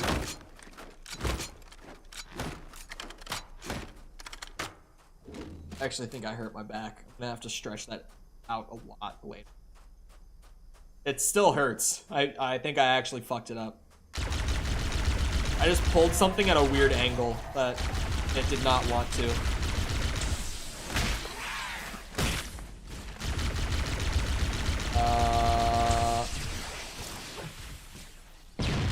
Run around this way.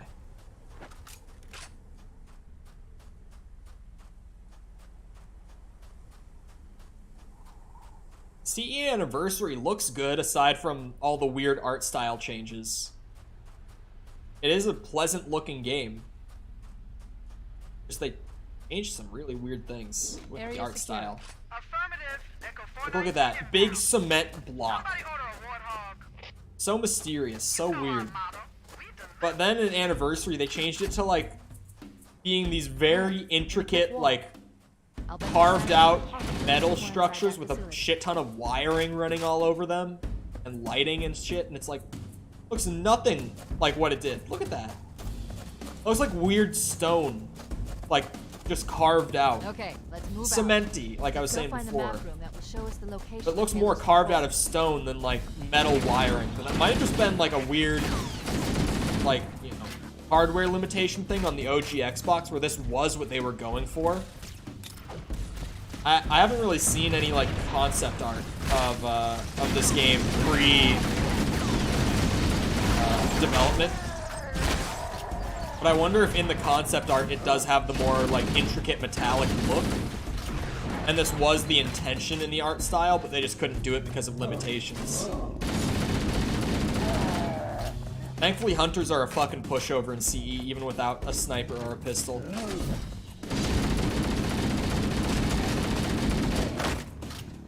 Yeah, hunters are bitches. I almost just jumped, like, instinctively. My finger went back to the button and I was about to do it. Putting up a real fight. It actually... They know what they're doing with this achievement. The map room should be at the bottom like, this isn't just some funny thing that you might get on your own, however you play. This is like, they know that when I play Halo, I'm jumping all around the place because I've got the funny, like, spaceman jump where I go super high in the air and I float a little bit. They knew what they were doing. It takes willpower out of me to keep my finger off the jump button. Like, I don't know if it's been super noticeable, but I kind of bounce around a lot in Halo because it's fun to. That's how I've always played since I was a kid. Well, in multiplayer, I don't. I'm much more accurate and decisive with my jumps, but that's because it's in a competitive setting. Campaign, you just kind of bounce around because you can. Fun. Making me not jump is cruel.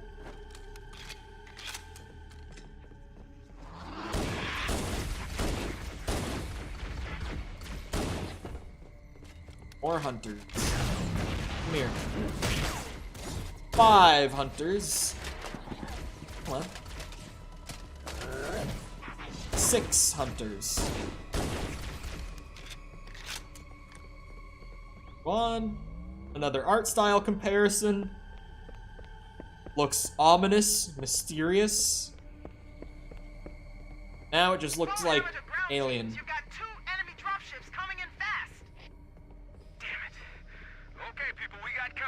It's taking so much focus for me to just not jump. It'll be easier to hold them off from Like, inside the structure. Can you get I inside? can't express to you how much I'm intentionally not jumping.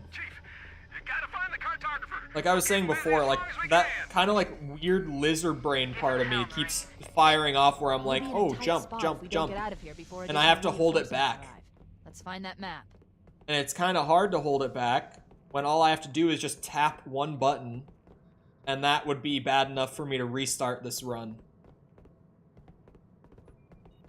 They knew what they were doing. It's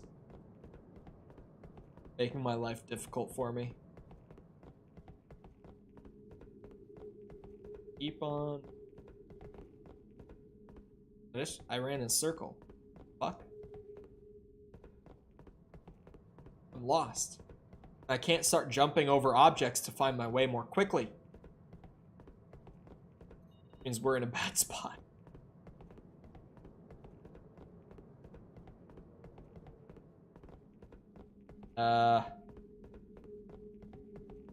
Shit. I am on my support. Thank you. We're on the journey. Ow.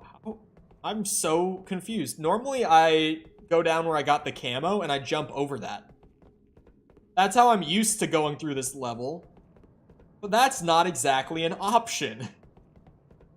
This no jump bullshit. I'm right back here! Oh my god, I went in another circle. Where's a man supposed to... There's another. Taking the risk. I'm fairly confident that if I don't press the jump button, I'm fine. No wonder I always go there and jump over. They put the actual door in like the fucking corner. It's harder to see the actual door than the one you're supposed to use.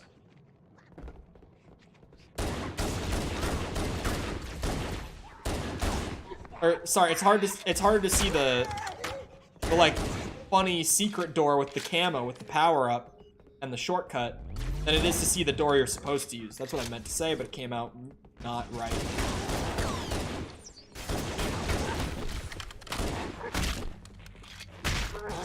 I wonder if in CE they had like better lighting to guide you to it or something. They just didn't have an anniversary. Halo's control center is located there. One of the goofiest things with Anniversary for this game is that they didn't redo the animations at all. They only changed the models. Interesting. In gameplay, it actually looks great. Because like the CE animations were just really good for 2001 especially. It's like, yeah, these look great.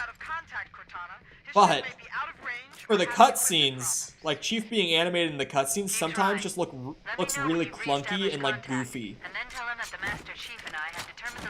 His movements just look really awkward in the cutscenes a lot of the time. First person animation was all great in CE this time around. And the enemy animations. I'm kind of like, why did Chief look so weird and awkward in the cutscenes in CE? Because everyone else looked fine. Like the enemies rolling around and ducking and all that shit, they looked normal. But for some reason, Chief looks like he's struggling to move right. He looks like he's got shit in his pants or something.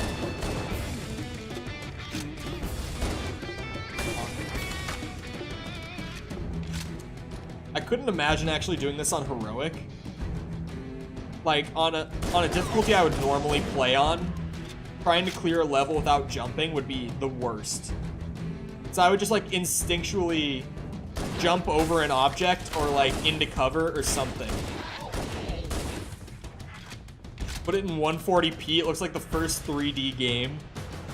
Hold on, let me help. Now does it look more primitive in 144?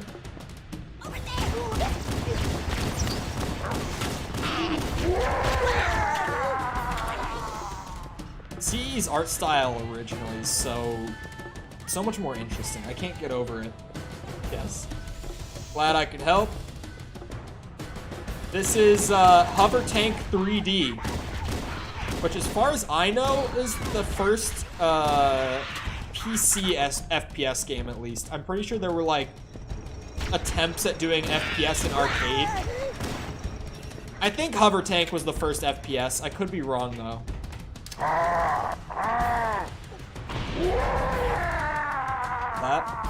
Alright, I'm going back to this.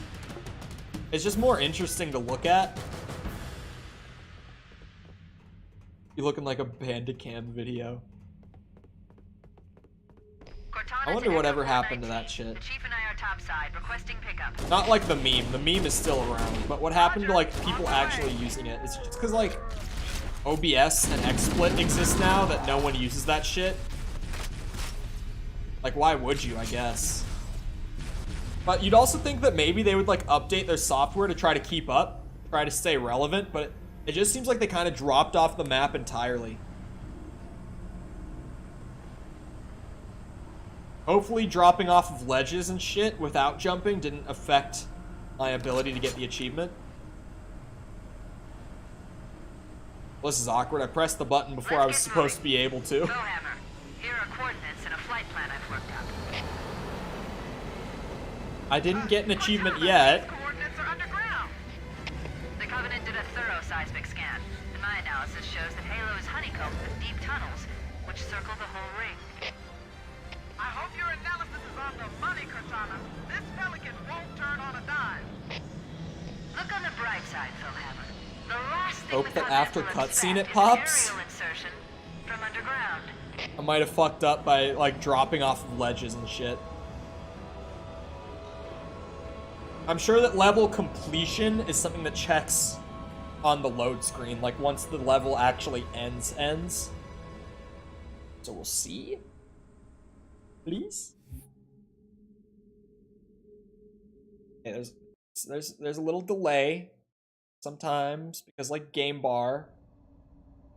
Did I jump? Oh, I got it. Oh, I got 2. Complete the level without jumping and oh, I beat the par time. I've never completed that level that fast, I guess. Hey, there's one of the par times done. We'll take it. Alright. Next, achievement. I'm not going back to the library today, so we'll keep moving forward. What's up, everybody? Silver here with another Halo Master Chief Collection achievement guide. This time we're doing Wraith Hunter, which is kill 4 Wraith tanks on Assault on the Control Room with a Scorpion tank. So to do this, start up Assault on the Control Room. You can do it on any difficulty. Is this for destroying every Wraith? I might have this. Wraith Hunter? I don't... Oh, with the Scorpion tank. Okay.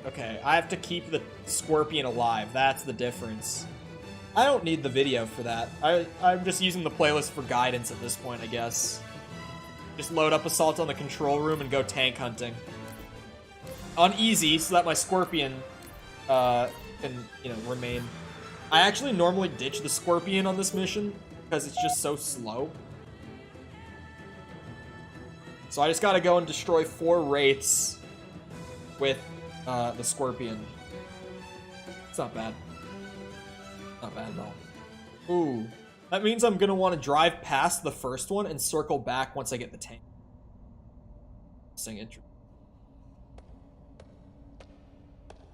I can do that though.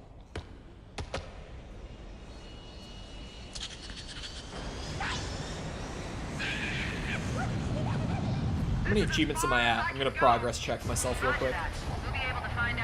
We at 55% yet? We are 385 of 700. We are more than halfway.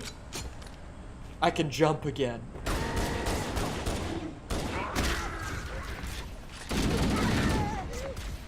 God damn, just blasting grunts with the assault rifle on easy is ridiculous. It takes like 3 shots to kill them. Even red elites go down pretty easy on easy. Fuck it, speedrun to the tank, let's go. Let's just get schmoovin' on this achievement.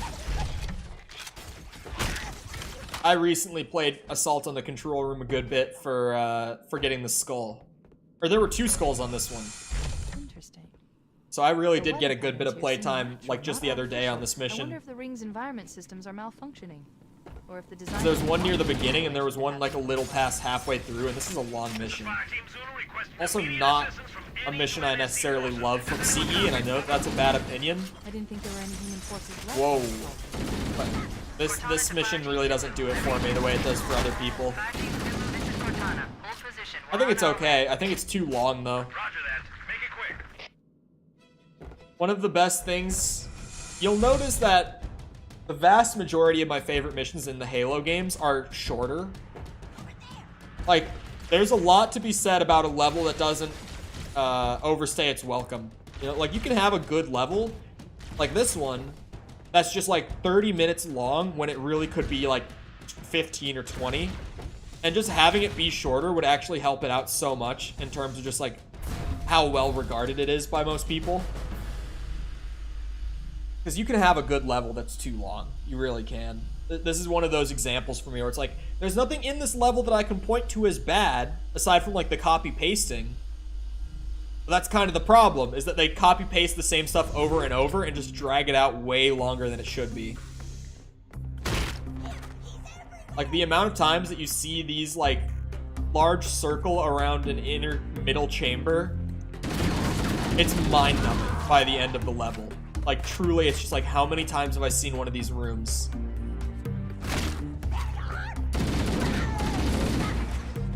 And I get that Halo had a weird development. What achievement you doing right now? I gotta blast 4 Wraiths with the Scorpion specifically. Tom, you missed me trying to do the library without dying. We got like halfway through the 4th floor, and I killed a carrier form that's like pretty, it was more than far enough away from me. I shot it, it popped, set off a chain reaction, a plasminade flew at me, and fucking blew me up. And I just rage quit. I was done.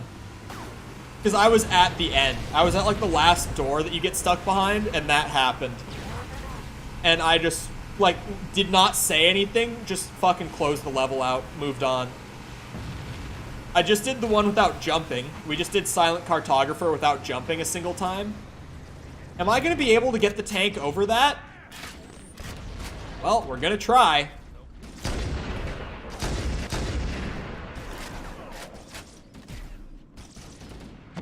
We are certainly going to try. The tank or the Wraith followed me. Awesome. That's 1.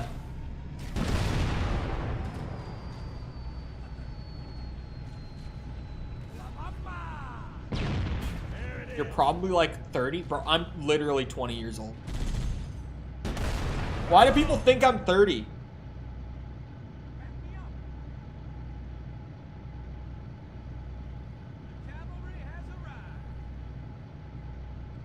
Is it the beard?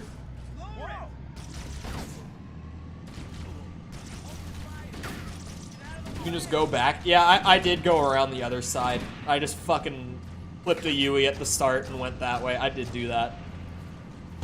Oh, also, Tom, while I was doing that, I beat the part-time on Silent Cartographer. Apparently I hadn't done that before, so.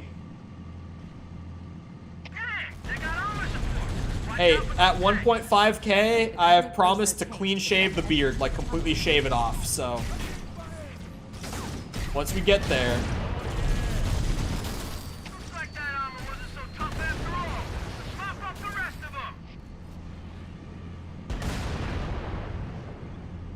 Not the beard? Tom, you knew about this, right? Sepper was trying to come up with a 1.5K thing, and he proposed the beard, and I was like, you know what? Sure. That's a pretty easy thing for me to do. About that college game you talked about in Elden Ring? What about it? There's a lot that I could say about it. Oh, Tom, since you're back, I was going to send the build to you that I have for the game right now, the prototype build. I was just going to send it over and not tell you. What the prototype is, I intend for the game to be very roguelike, but more on the Hades side of roguelikes, where it's like, on your first run, you have like a very small bit of the sandbox to work with. And each time that you play, you kind of earn more and more to play with the next time. So the prototype is like very bare minimum. It's a weapon. You have one weapon to use, one gun. You can either Would you rather just get the build as it is today? Like, literally, I get off of stream, I package it and send it to you? Or should I add the melee in first? Because I don't have melee in right now, and the melee is going to make a pretty night and day difference in the prototype. Like, the way the prototype is now, you might live for like 5 minutes before you just have to accept your fate. But with melee, you might be able to stretch that out to like 7 or 8 minutes consistently.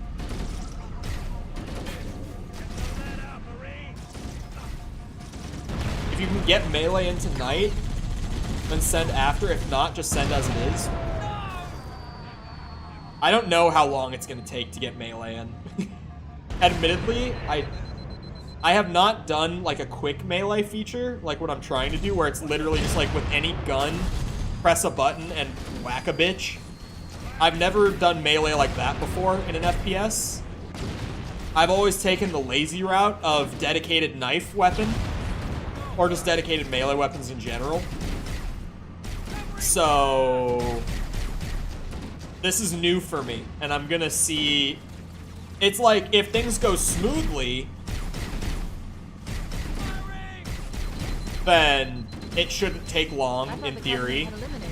But there's probably gonna be a hiccup because I've never done something exactly like it. Get out of my way, coming through. That is so unfortunate. What tank am I? Where's my 4th tank? I can't get through here. I'm opening the video back up. Where is the 4th tank? You could have any skulls on that you want as well. Bandana is kind of helpful, but not for you for the most part, which is nice. Because otherwise you wouldn't really be able to kill him, since there's that lip there. You wouldn't be able to get up easily unless you put like a warthog or something. Send me gameplay. Do not send him gameplay. I swear anyway, to God. The Wraith comes to you anyway, so we don't have to worry about that. So we got that one, and then we're just going to progress. You could either go through literally this like at a right, point where I you can't go to the left through a narrow pass, and it'll bring you to the same section. And there's going to be 2 Wraiths up here for number 2 and 3. And there's a bunch of other ghosts, and there's some shade turrets set up. 2 and 3. There was only 1 Wraith out here for me. Ground troops as well. So just take out the people as you see fit. There's only 1 Wraith here. Try not to kill yourself. I almost killed myself. You could actually... Halo 1 is like the only game where you could shoot yourself with the Scorpion tank, which is kind of annoying. Very annoying. But you saw I just took out that 2nd Wraith. The next one isn't on the ground. It's actually above the tunnel down there. That's why this is above an the achievement. structure. Okay. That you have to go into normally. That's a bit of a drive back, but here we go. I mean, we're just here for the achievement, so whip it around. Put it in reverse. I can't see my chat. Never killed myself with the tank? Oh, I have. In general, I find it so odd that the human vehicles can't be destroyed. I've heard people say that it's because they hadn't figured out how to do that yet. But then it's like, if you're flying a Banshee or a Ghost, those can get blown up before you die inside of it. They had figured it out. It's just for some reason the human vehicles were not destructible in Halo CE. I had to reopen. Imagine YouTube chat working properly. Never once in my life.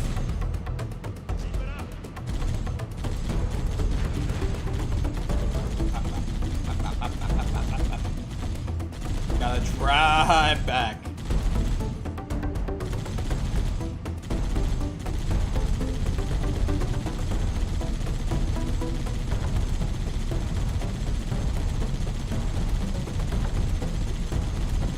Trying to think of what additional polish things I was going to do for the prototype.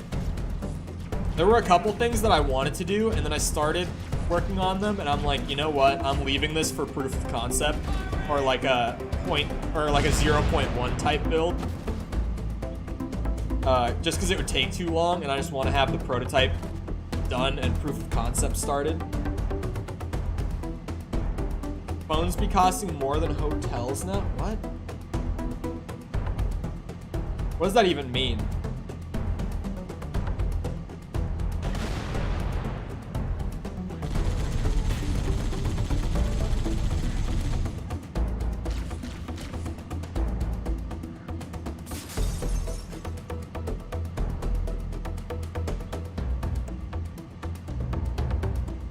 iPhone 12 after 2 years?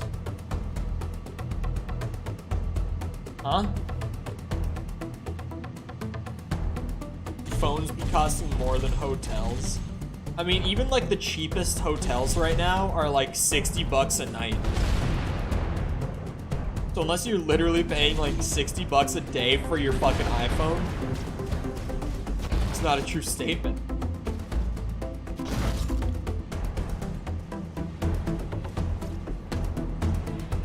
There you are, you bitch.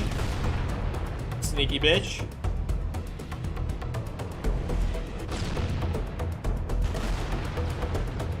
Where's my achievement? There it is. Okay, what's next? What's next? It's kind of annoying. How pedestrian. What's up, everybody? Silver here with another Halo Master Chief Collection Achievement Guide. This time we're doing How Pedestrian, Why which is it is sped complete up? the level Halo from Halo Combat Evolved, the second level, without getting in a vehicle. So usually you get in the Warthog that gets dropped off for you. Towards the end of the, or not the end, towards the beginning of the level, a Warthog is dropped off for you. And oh, I don't have this, do I? Let me make sure before I put myself through pain. Ow. Oh, there goes my light. There she goes. Does the camera look really... Why is the camera so laggy? My exposure's been wrong all day. Bastards. You bastards. Anyway. Here we go. Fun achievement time.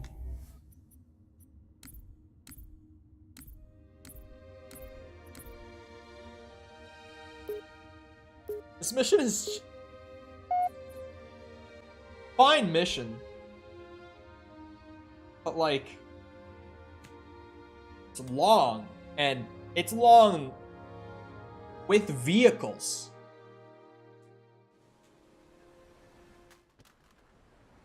Chief?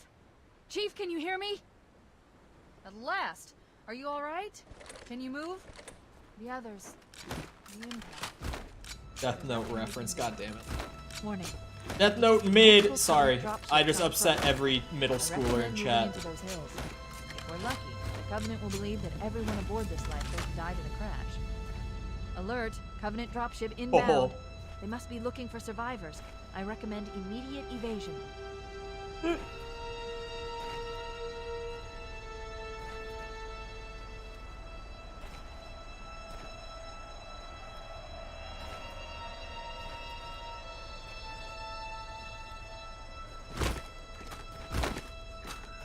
Are you upset by this statement, Sepper? Hmm? Are you upset by this?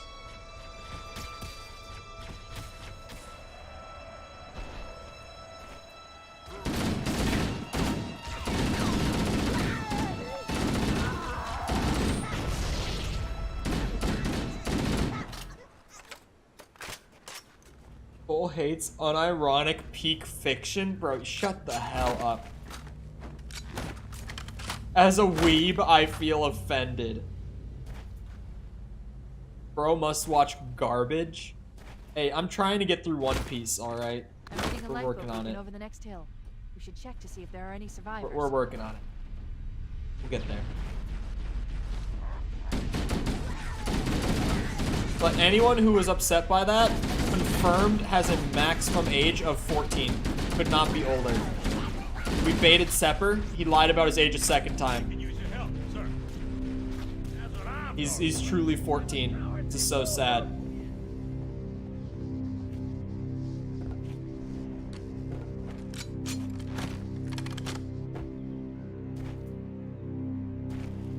I have no idea what we're talking about. Have you not seen Death Note? Death Note is like the most normie anime of all time. Like everyone's fucking seen Death Note.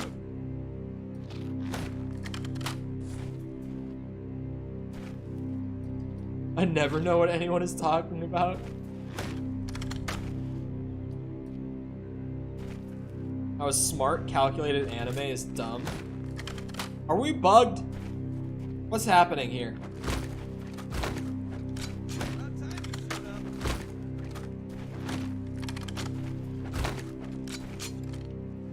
Good to see you, sir. Welcome to the party. Don't worry, Sergeant. We'll stay here until evac arrives.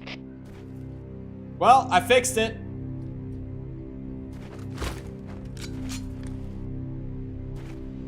Heads up! I got a Covenant dropship heading in. Over here.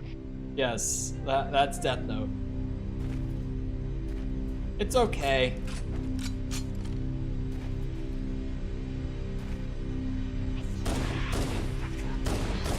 It's a one-time watch, though.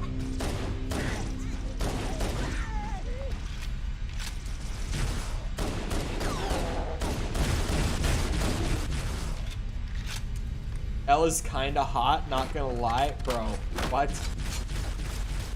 Come on now. How are you gonna be gay and those the men you gay for? Come on now.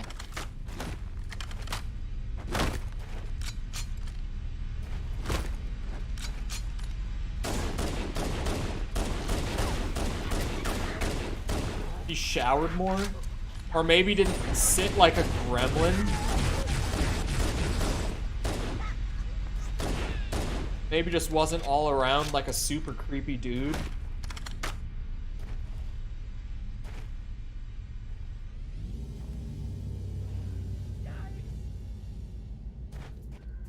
A lot of my online friends were massive elf fangirls. What the fuck? He's such a weird guy, too. Like, he's genuinely such a weird guy. That's the best part about this. Telling his chatters to be properly gay. Yeah, like, if you're gonna be gay, you gotta be gay for, like, Ryan Reynolds or something. It can't be L from Death Note. Oh, we moving?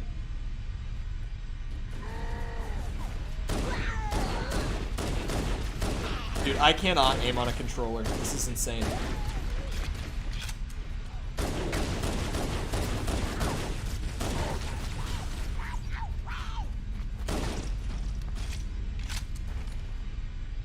Super muscular Chad bod men. Those are the only men.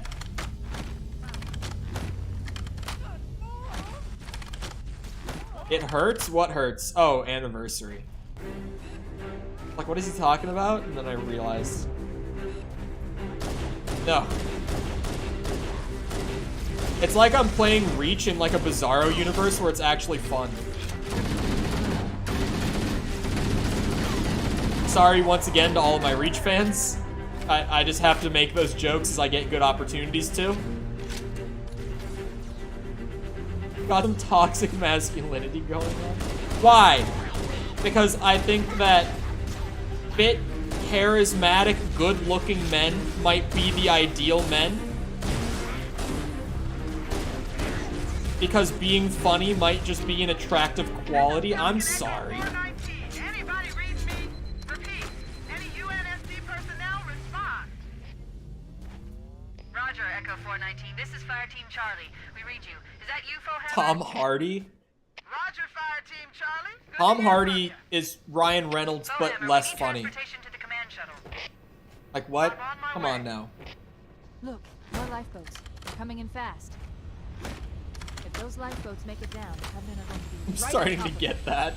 Fohammer, we need you to disengage your Warthog. The Master Chief and I are going to see if we can save some soldiers. Roger, Cortana. The second you apologize, the second you admit that you're... Saddle up and give 'em hell. Roger, Fohammer. YouTube moment. To evac survivors and transport them to safety. He's more likable and better looking? Really? I would think that Ryan Reynolds is better looking.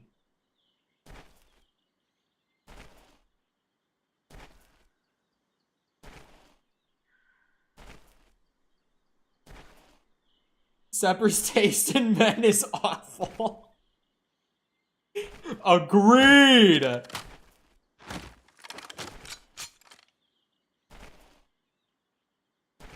We need that warthog if we want. No, we don't. Shut the fuck up. I can't use it.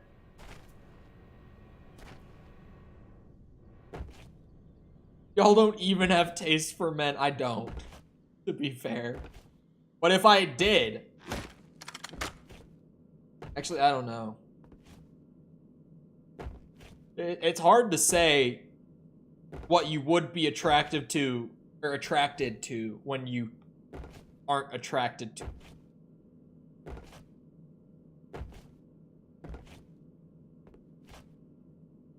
Are you plan on jumping the gap? Probably I'm gonna nade jump it.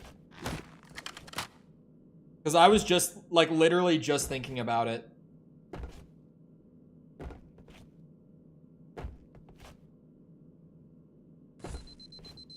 Hold on. I should be able to nade jump. Oh, yeah. Let's see.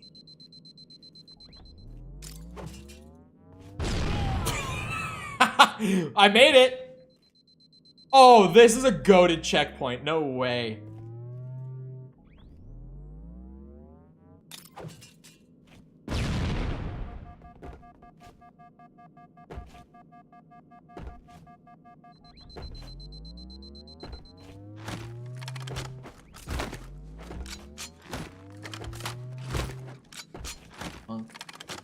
Is that marker gonna be there the whole fucking time?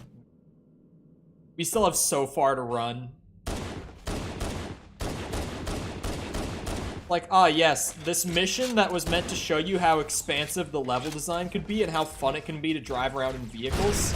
Do that one without a vehicle. Because fuck you.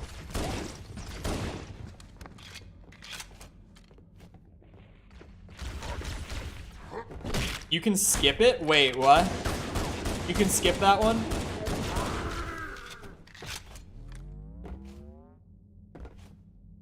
Like that big one with the absurd amount of dropships you have to wait for?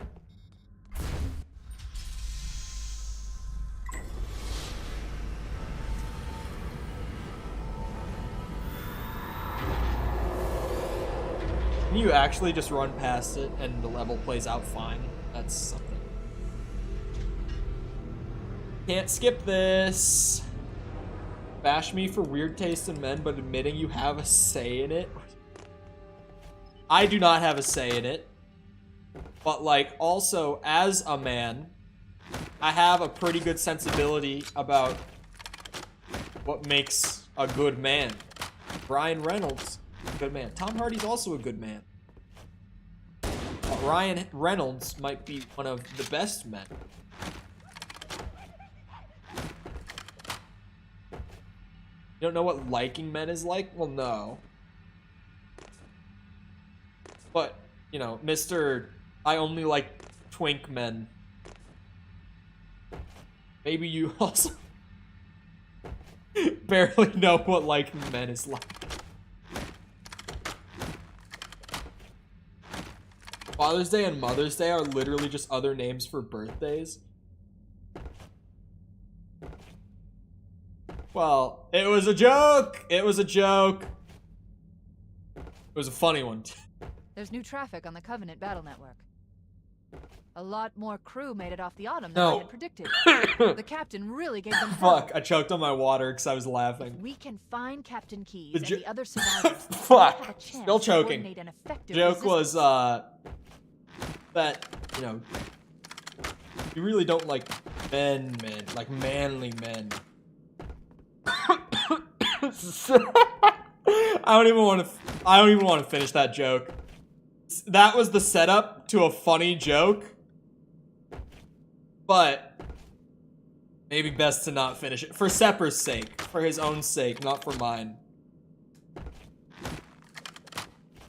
I'm protecting Sepper by not finishing that joke.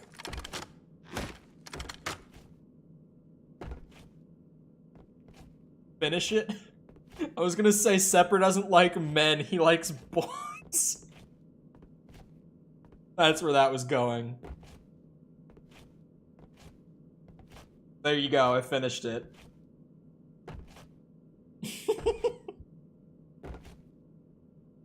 Joel is correct. Thank you. Is that a jackal? What the fuck is he doing? I've never noticed that there's a jackal up there when you come out of the cave.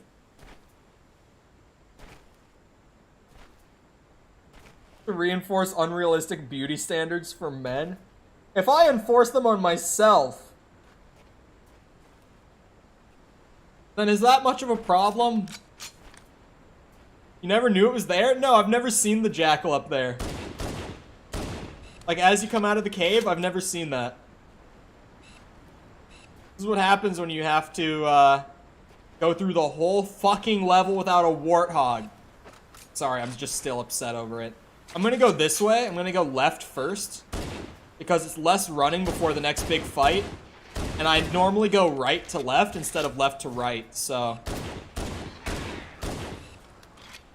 I'll go this way just to, you know, make this a little less boring on myself. Ooh, crack my back 3 times. Maybe they took cover in that structure. Let's check it out. Good triple crack just from a little twist of the spine.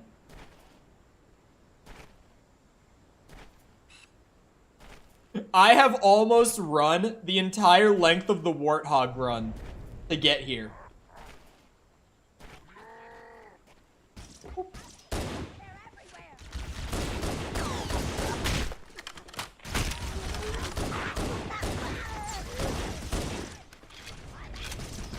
Pop, pop.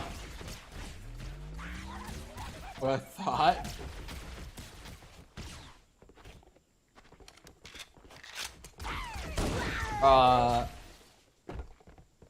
Porque no los dos.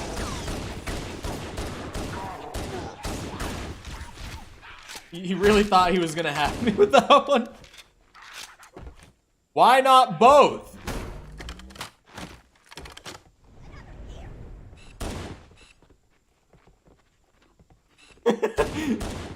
See? See? It's not just me. Why not both?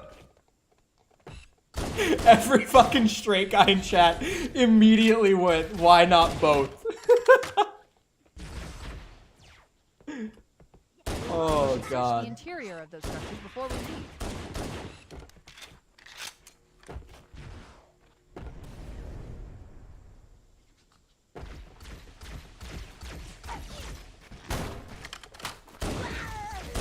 I choose both. I mean, I could really go either way. I really could.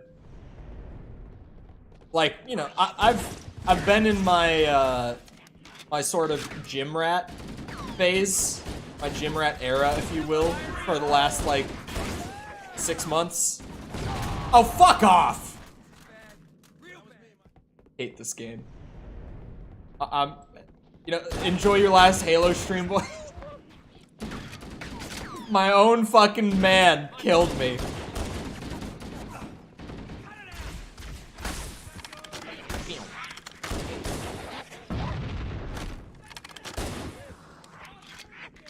Ryan Reynolds is not that muscular. I was gonna say, I don't think he's like, you know, if you were making that argument with someone like,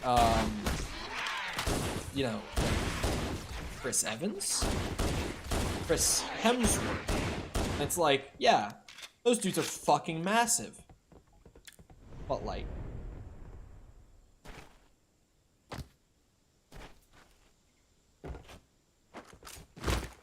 Ryan Reynolds is like fit more than he's like huge. He's cut instead of, you know, bulky.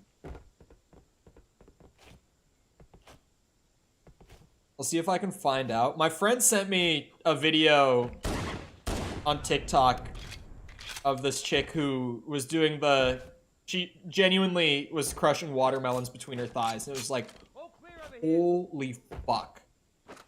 Like, that is strength.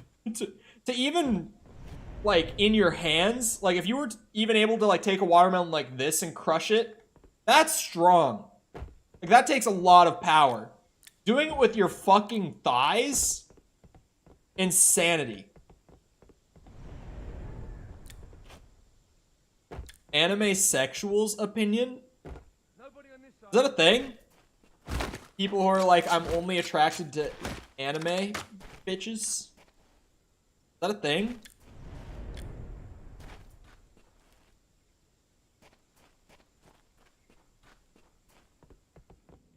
Yeah, that's a thing.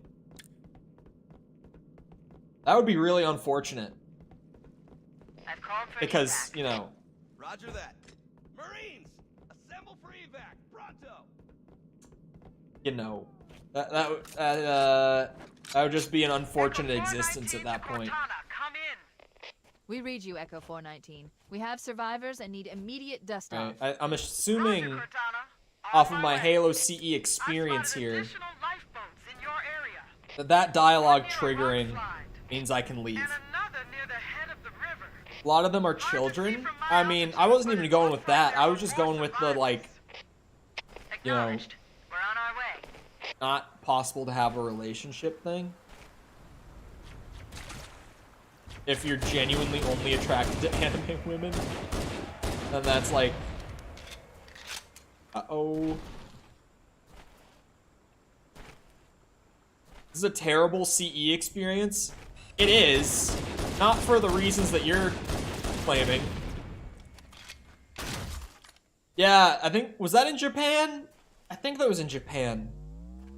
Maybe it was here, actually, now that I'm thinking about it. I don't know. Where was the guy that, like, legally married Hatsune Miku? There are VTubers? Yeah, but, like, there's... I hate to, you know, trigger warning, immersion break. There's a person behind that. A real flesh and blood human being behind that. Unfortunately, for the anime sexuals. Long distance relationship where they only use their VTuber avatar over Discord on video call.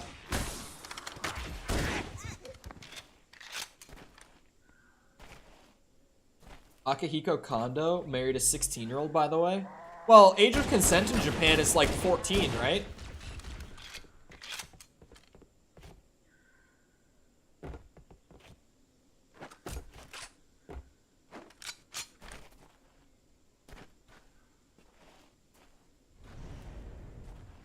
Nice to see you, sir.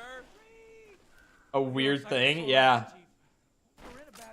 Well, I'm trying to think. I think the lowest age of consent, like globally, I think it's Nigeria, where it's like 13 or 12.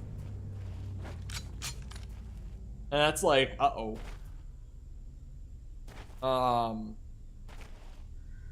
But I'm pretty sure that Japan is 14, which is also like, like even the states here in the US that are 16, I'm just like,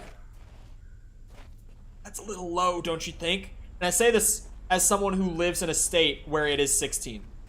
Minnesota, age of consent is 16. And I'm still just like, I don't know about that one. I don't know about that one. It's better than 12. It is still better than 14. It's 16 in the UK too. Yeah, I know Canada's 16. 16 even is like, that's a little low, eh? I feel like 18 is good. 18 is good. I picked up reports that Was the Vatican that low? The Pillar of Autumn's crash I mean, site. we're talking like Vatican City, right? Because it's like a, it's essentially like a city-state, where it's like, it's a city, but they have their own localized government that like fully dictates things find there. the final lifeboat so we can link up with the rest of the survivors. I even feel like 18 is, no, I feel like 18 is like, once you go above 18, I feel like you're kind of controlling it too much. I feel like 18 is perfect. 18 good middle ground. I mean, if we have to settle for a middle ground, like, I would be much more comfortable living somewhere where it's 16 over, like, 14. If that is the compromise that must be made. But 18 is good. 18 is good.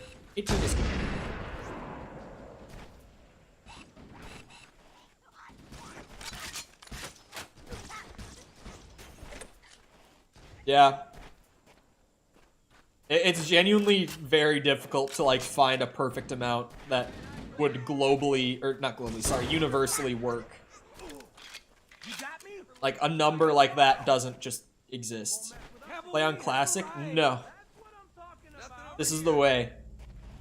We're gonna do all this fucking bullshit, like, run around the whole level with no Warthog. I gotta make it interesting. I gotta go in reverse order. I gotta play it in Anniversary. I gotta make it different enough to where I'm not just hating the experience. And again, this is just like Reach, but it's actually fun.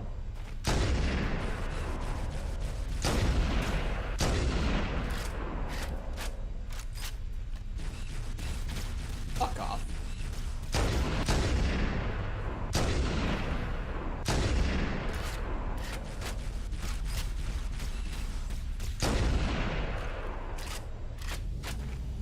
It's not that ugly. It's definitely not accurate, but yeah, that's the issue. It's just the art style change.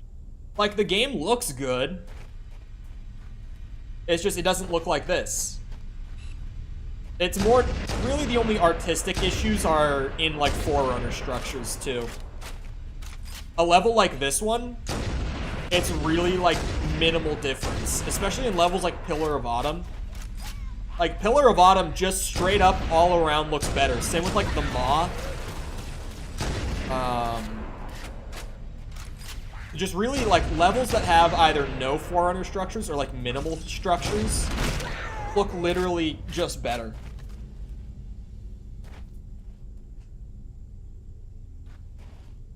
That objective marker is still there. For the fuck.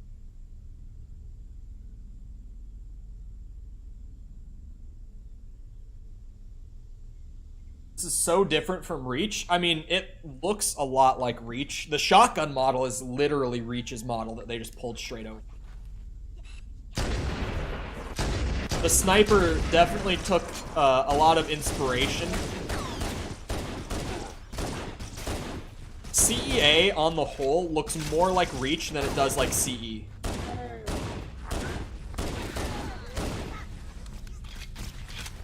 And Reach's art style is fine.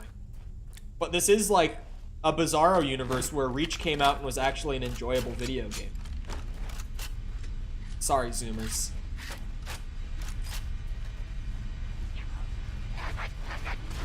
Yeah, missions like Guilty Spark and the Library feel completely different, like 100% different.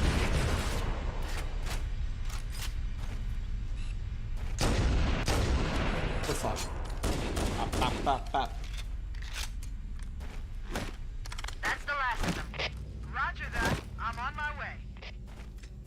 New traffic on the Covenant battlement.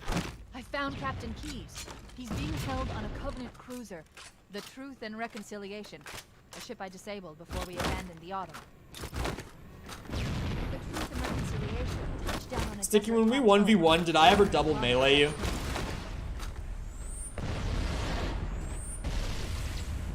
There's our ride. Get aboard and let's get out of here. Welcome aboard, Master Chief. Ready for dust off. I love that you said so much dumb shit that doesn't even feel real to me anymore. Or, sorry, rile me up. I read that so wrong. No? Good. I didn't go that hard on you then. Because if you... Normally, if you're playing against me in Halo CE and you get close, fucking boom boom, dead. Battle rifle and... Yeah, I knew that it's... the BX... Or, I thought it was the BXR. They call it BXB? I thought it was BXR in Destiny. Halo CE's double melee is actually different, where it's not melee reload melee. You can have a full clip and do it. The CE one is you have to have a grenade. You have to melee, throw a grenade, and melee again, like, really quickly. But you don't want to do it too quickly, because depending on the weapon, the melee animation frames for actually dealing damage are different. So you have to kind of know the weapon in your hand and have the timing down for it. Anyway, random Halo tech ramble aside, it's about that time. So I hope you guys enjoyed. We got a lot more achievements done today. Hold on, I should count them before I stop. Today, holy shit, we actually got a lot more than I thought. We got 5, 11, 15. We got 15 achievements today. We take those. Wasted an hour on the library, because I died like 3 times. Anyway, hope you guys enjoyed. If you did enjoy it and you haven't done so already, feel free to go ahead and leave a sub. Come back another time. We're doing this. We're playing other games. Feel free to go ahead and check out the channel. See if there's any other games that we're playing that might interest you. You never know. Also, before you head out, if you haven't done so already, feel free to go ahead and leave a like on the stream. It helps out a lot with algorithm and stuff when the stream turns into a video. Helps us get some of that sweet offline growth in the times that I'm not able to stream or when I'm asleep. So I'd really appreciate it if you want to give the video a little extra boost. If you're looking for ways to engage with the community outside of YouTube, feel free to go down near the bottom of the description. There's a little paragraph of links down there. You can find things like my Twitter if you want to follow me on there. Our Discord server if you want to join that. It's just over 100 people that you'll regularly see in chat that just kind of hang out in there and talk about whatever comes up. But other than that, I hope you guys have a great rest of your day. Thank you for coming to the stream. I'll see all of you guys back here next time. And goodbye.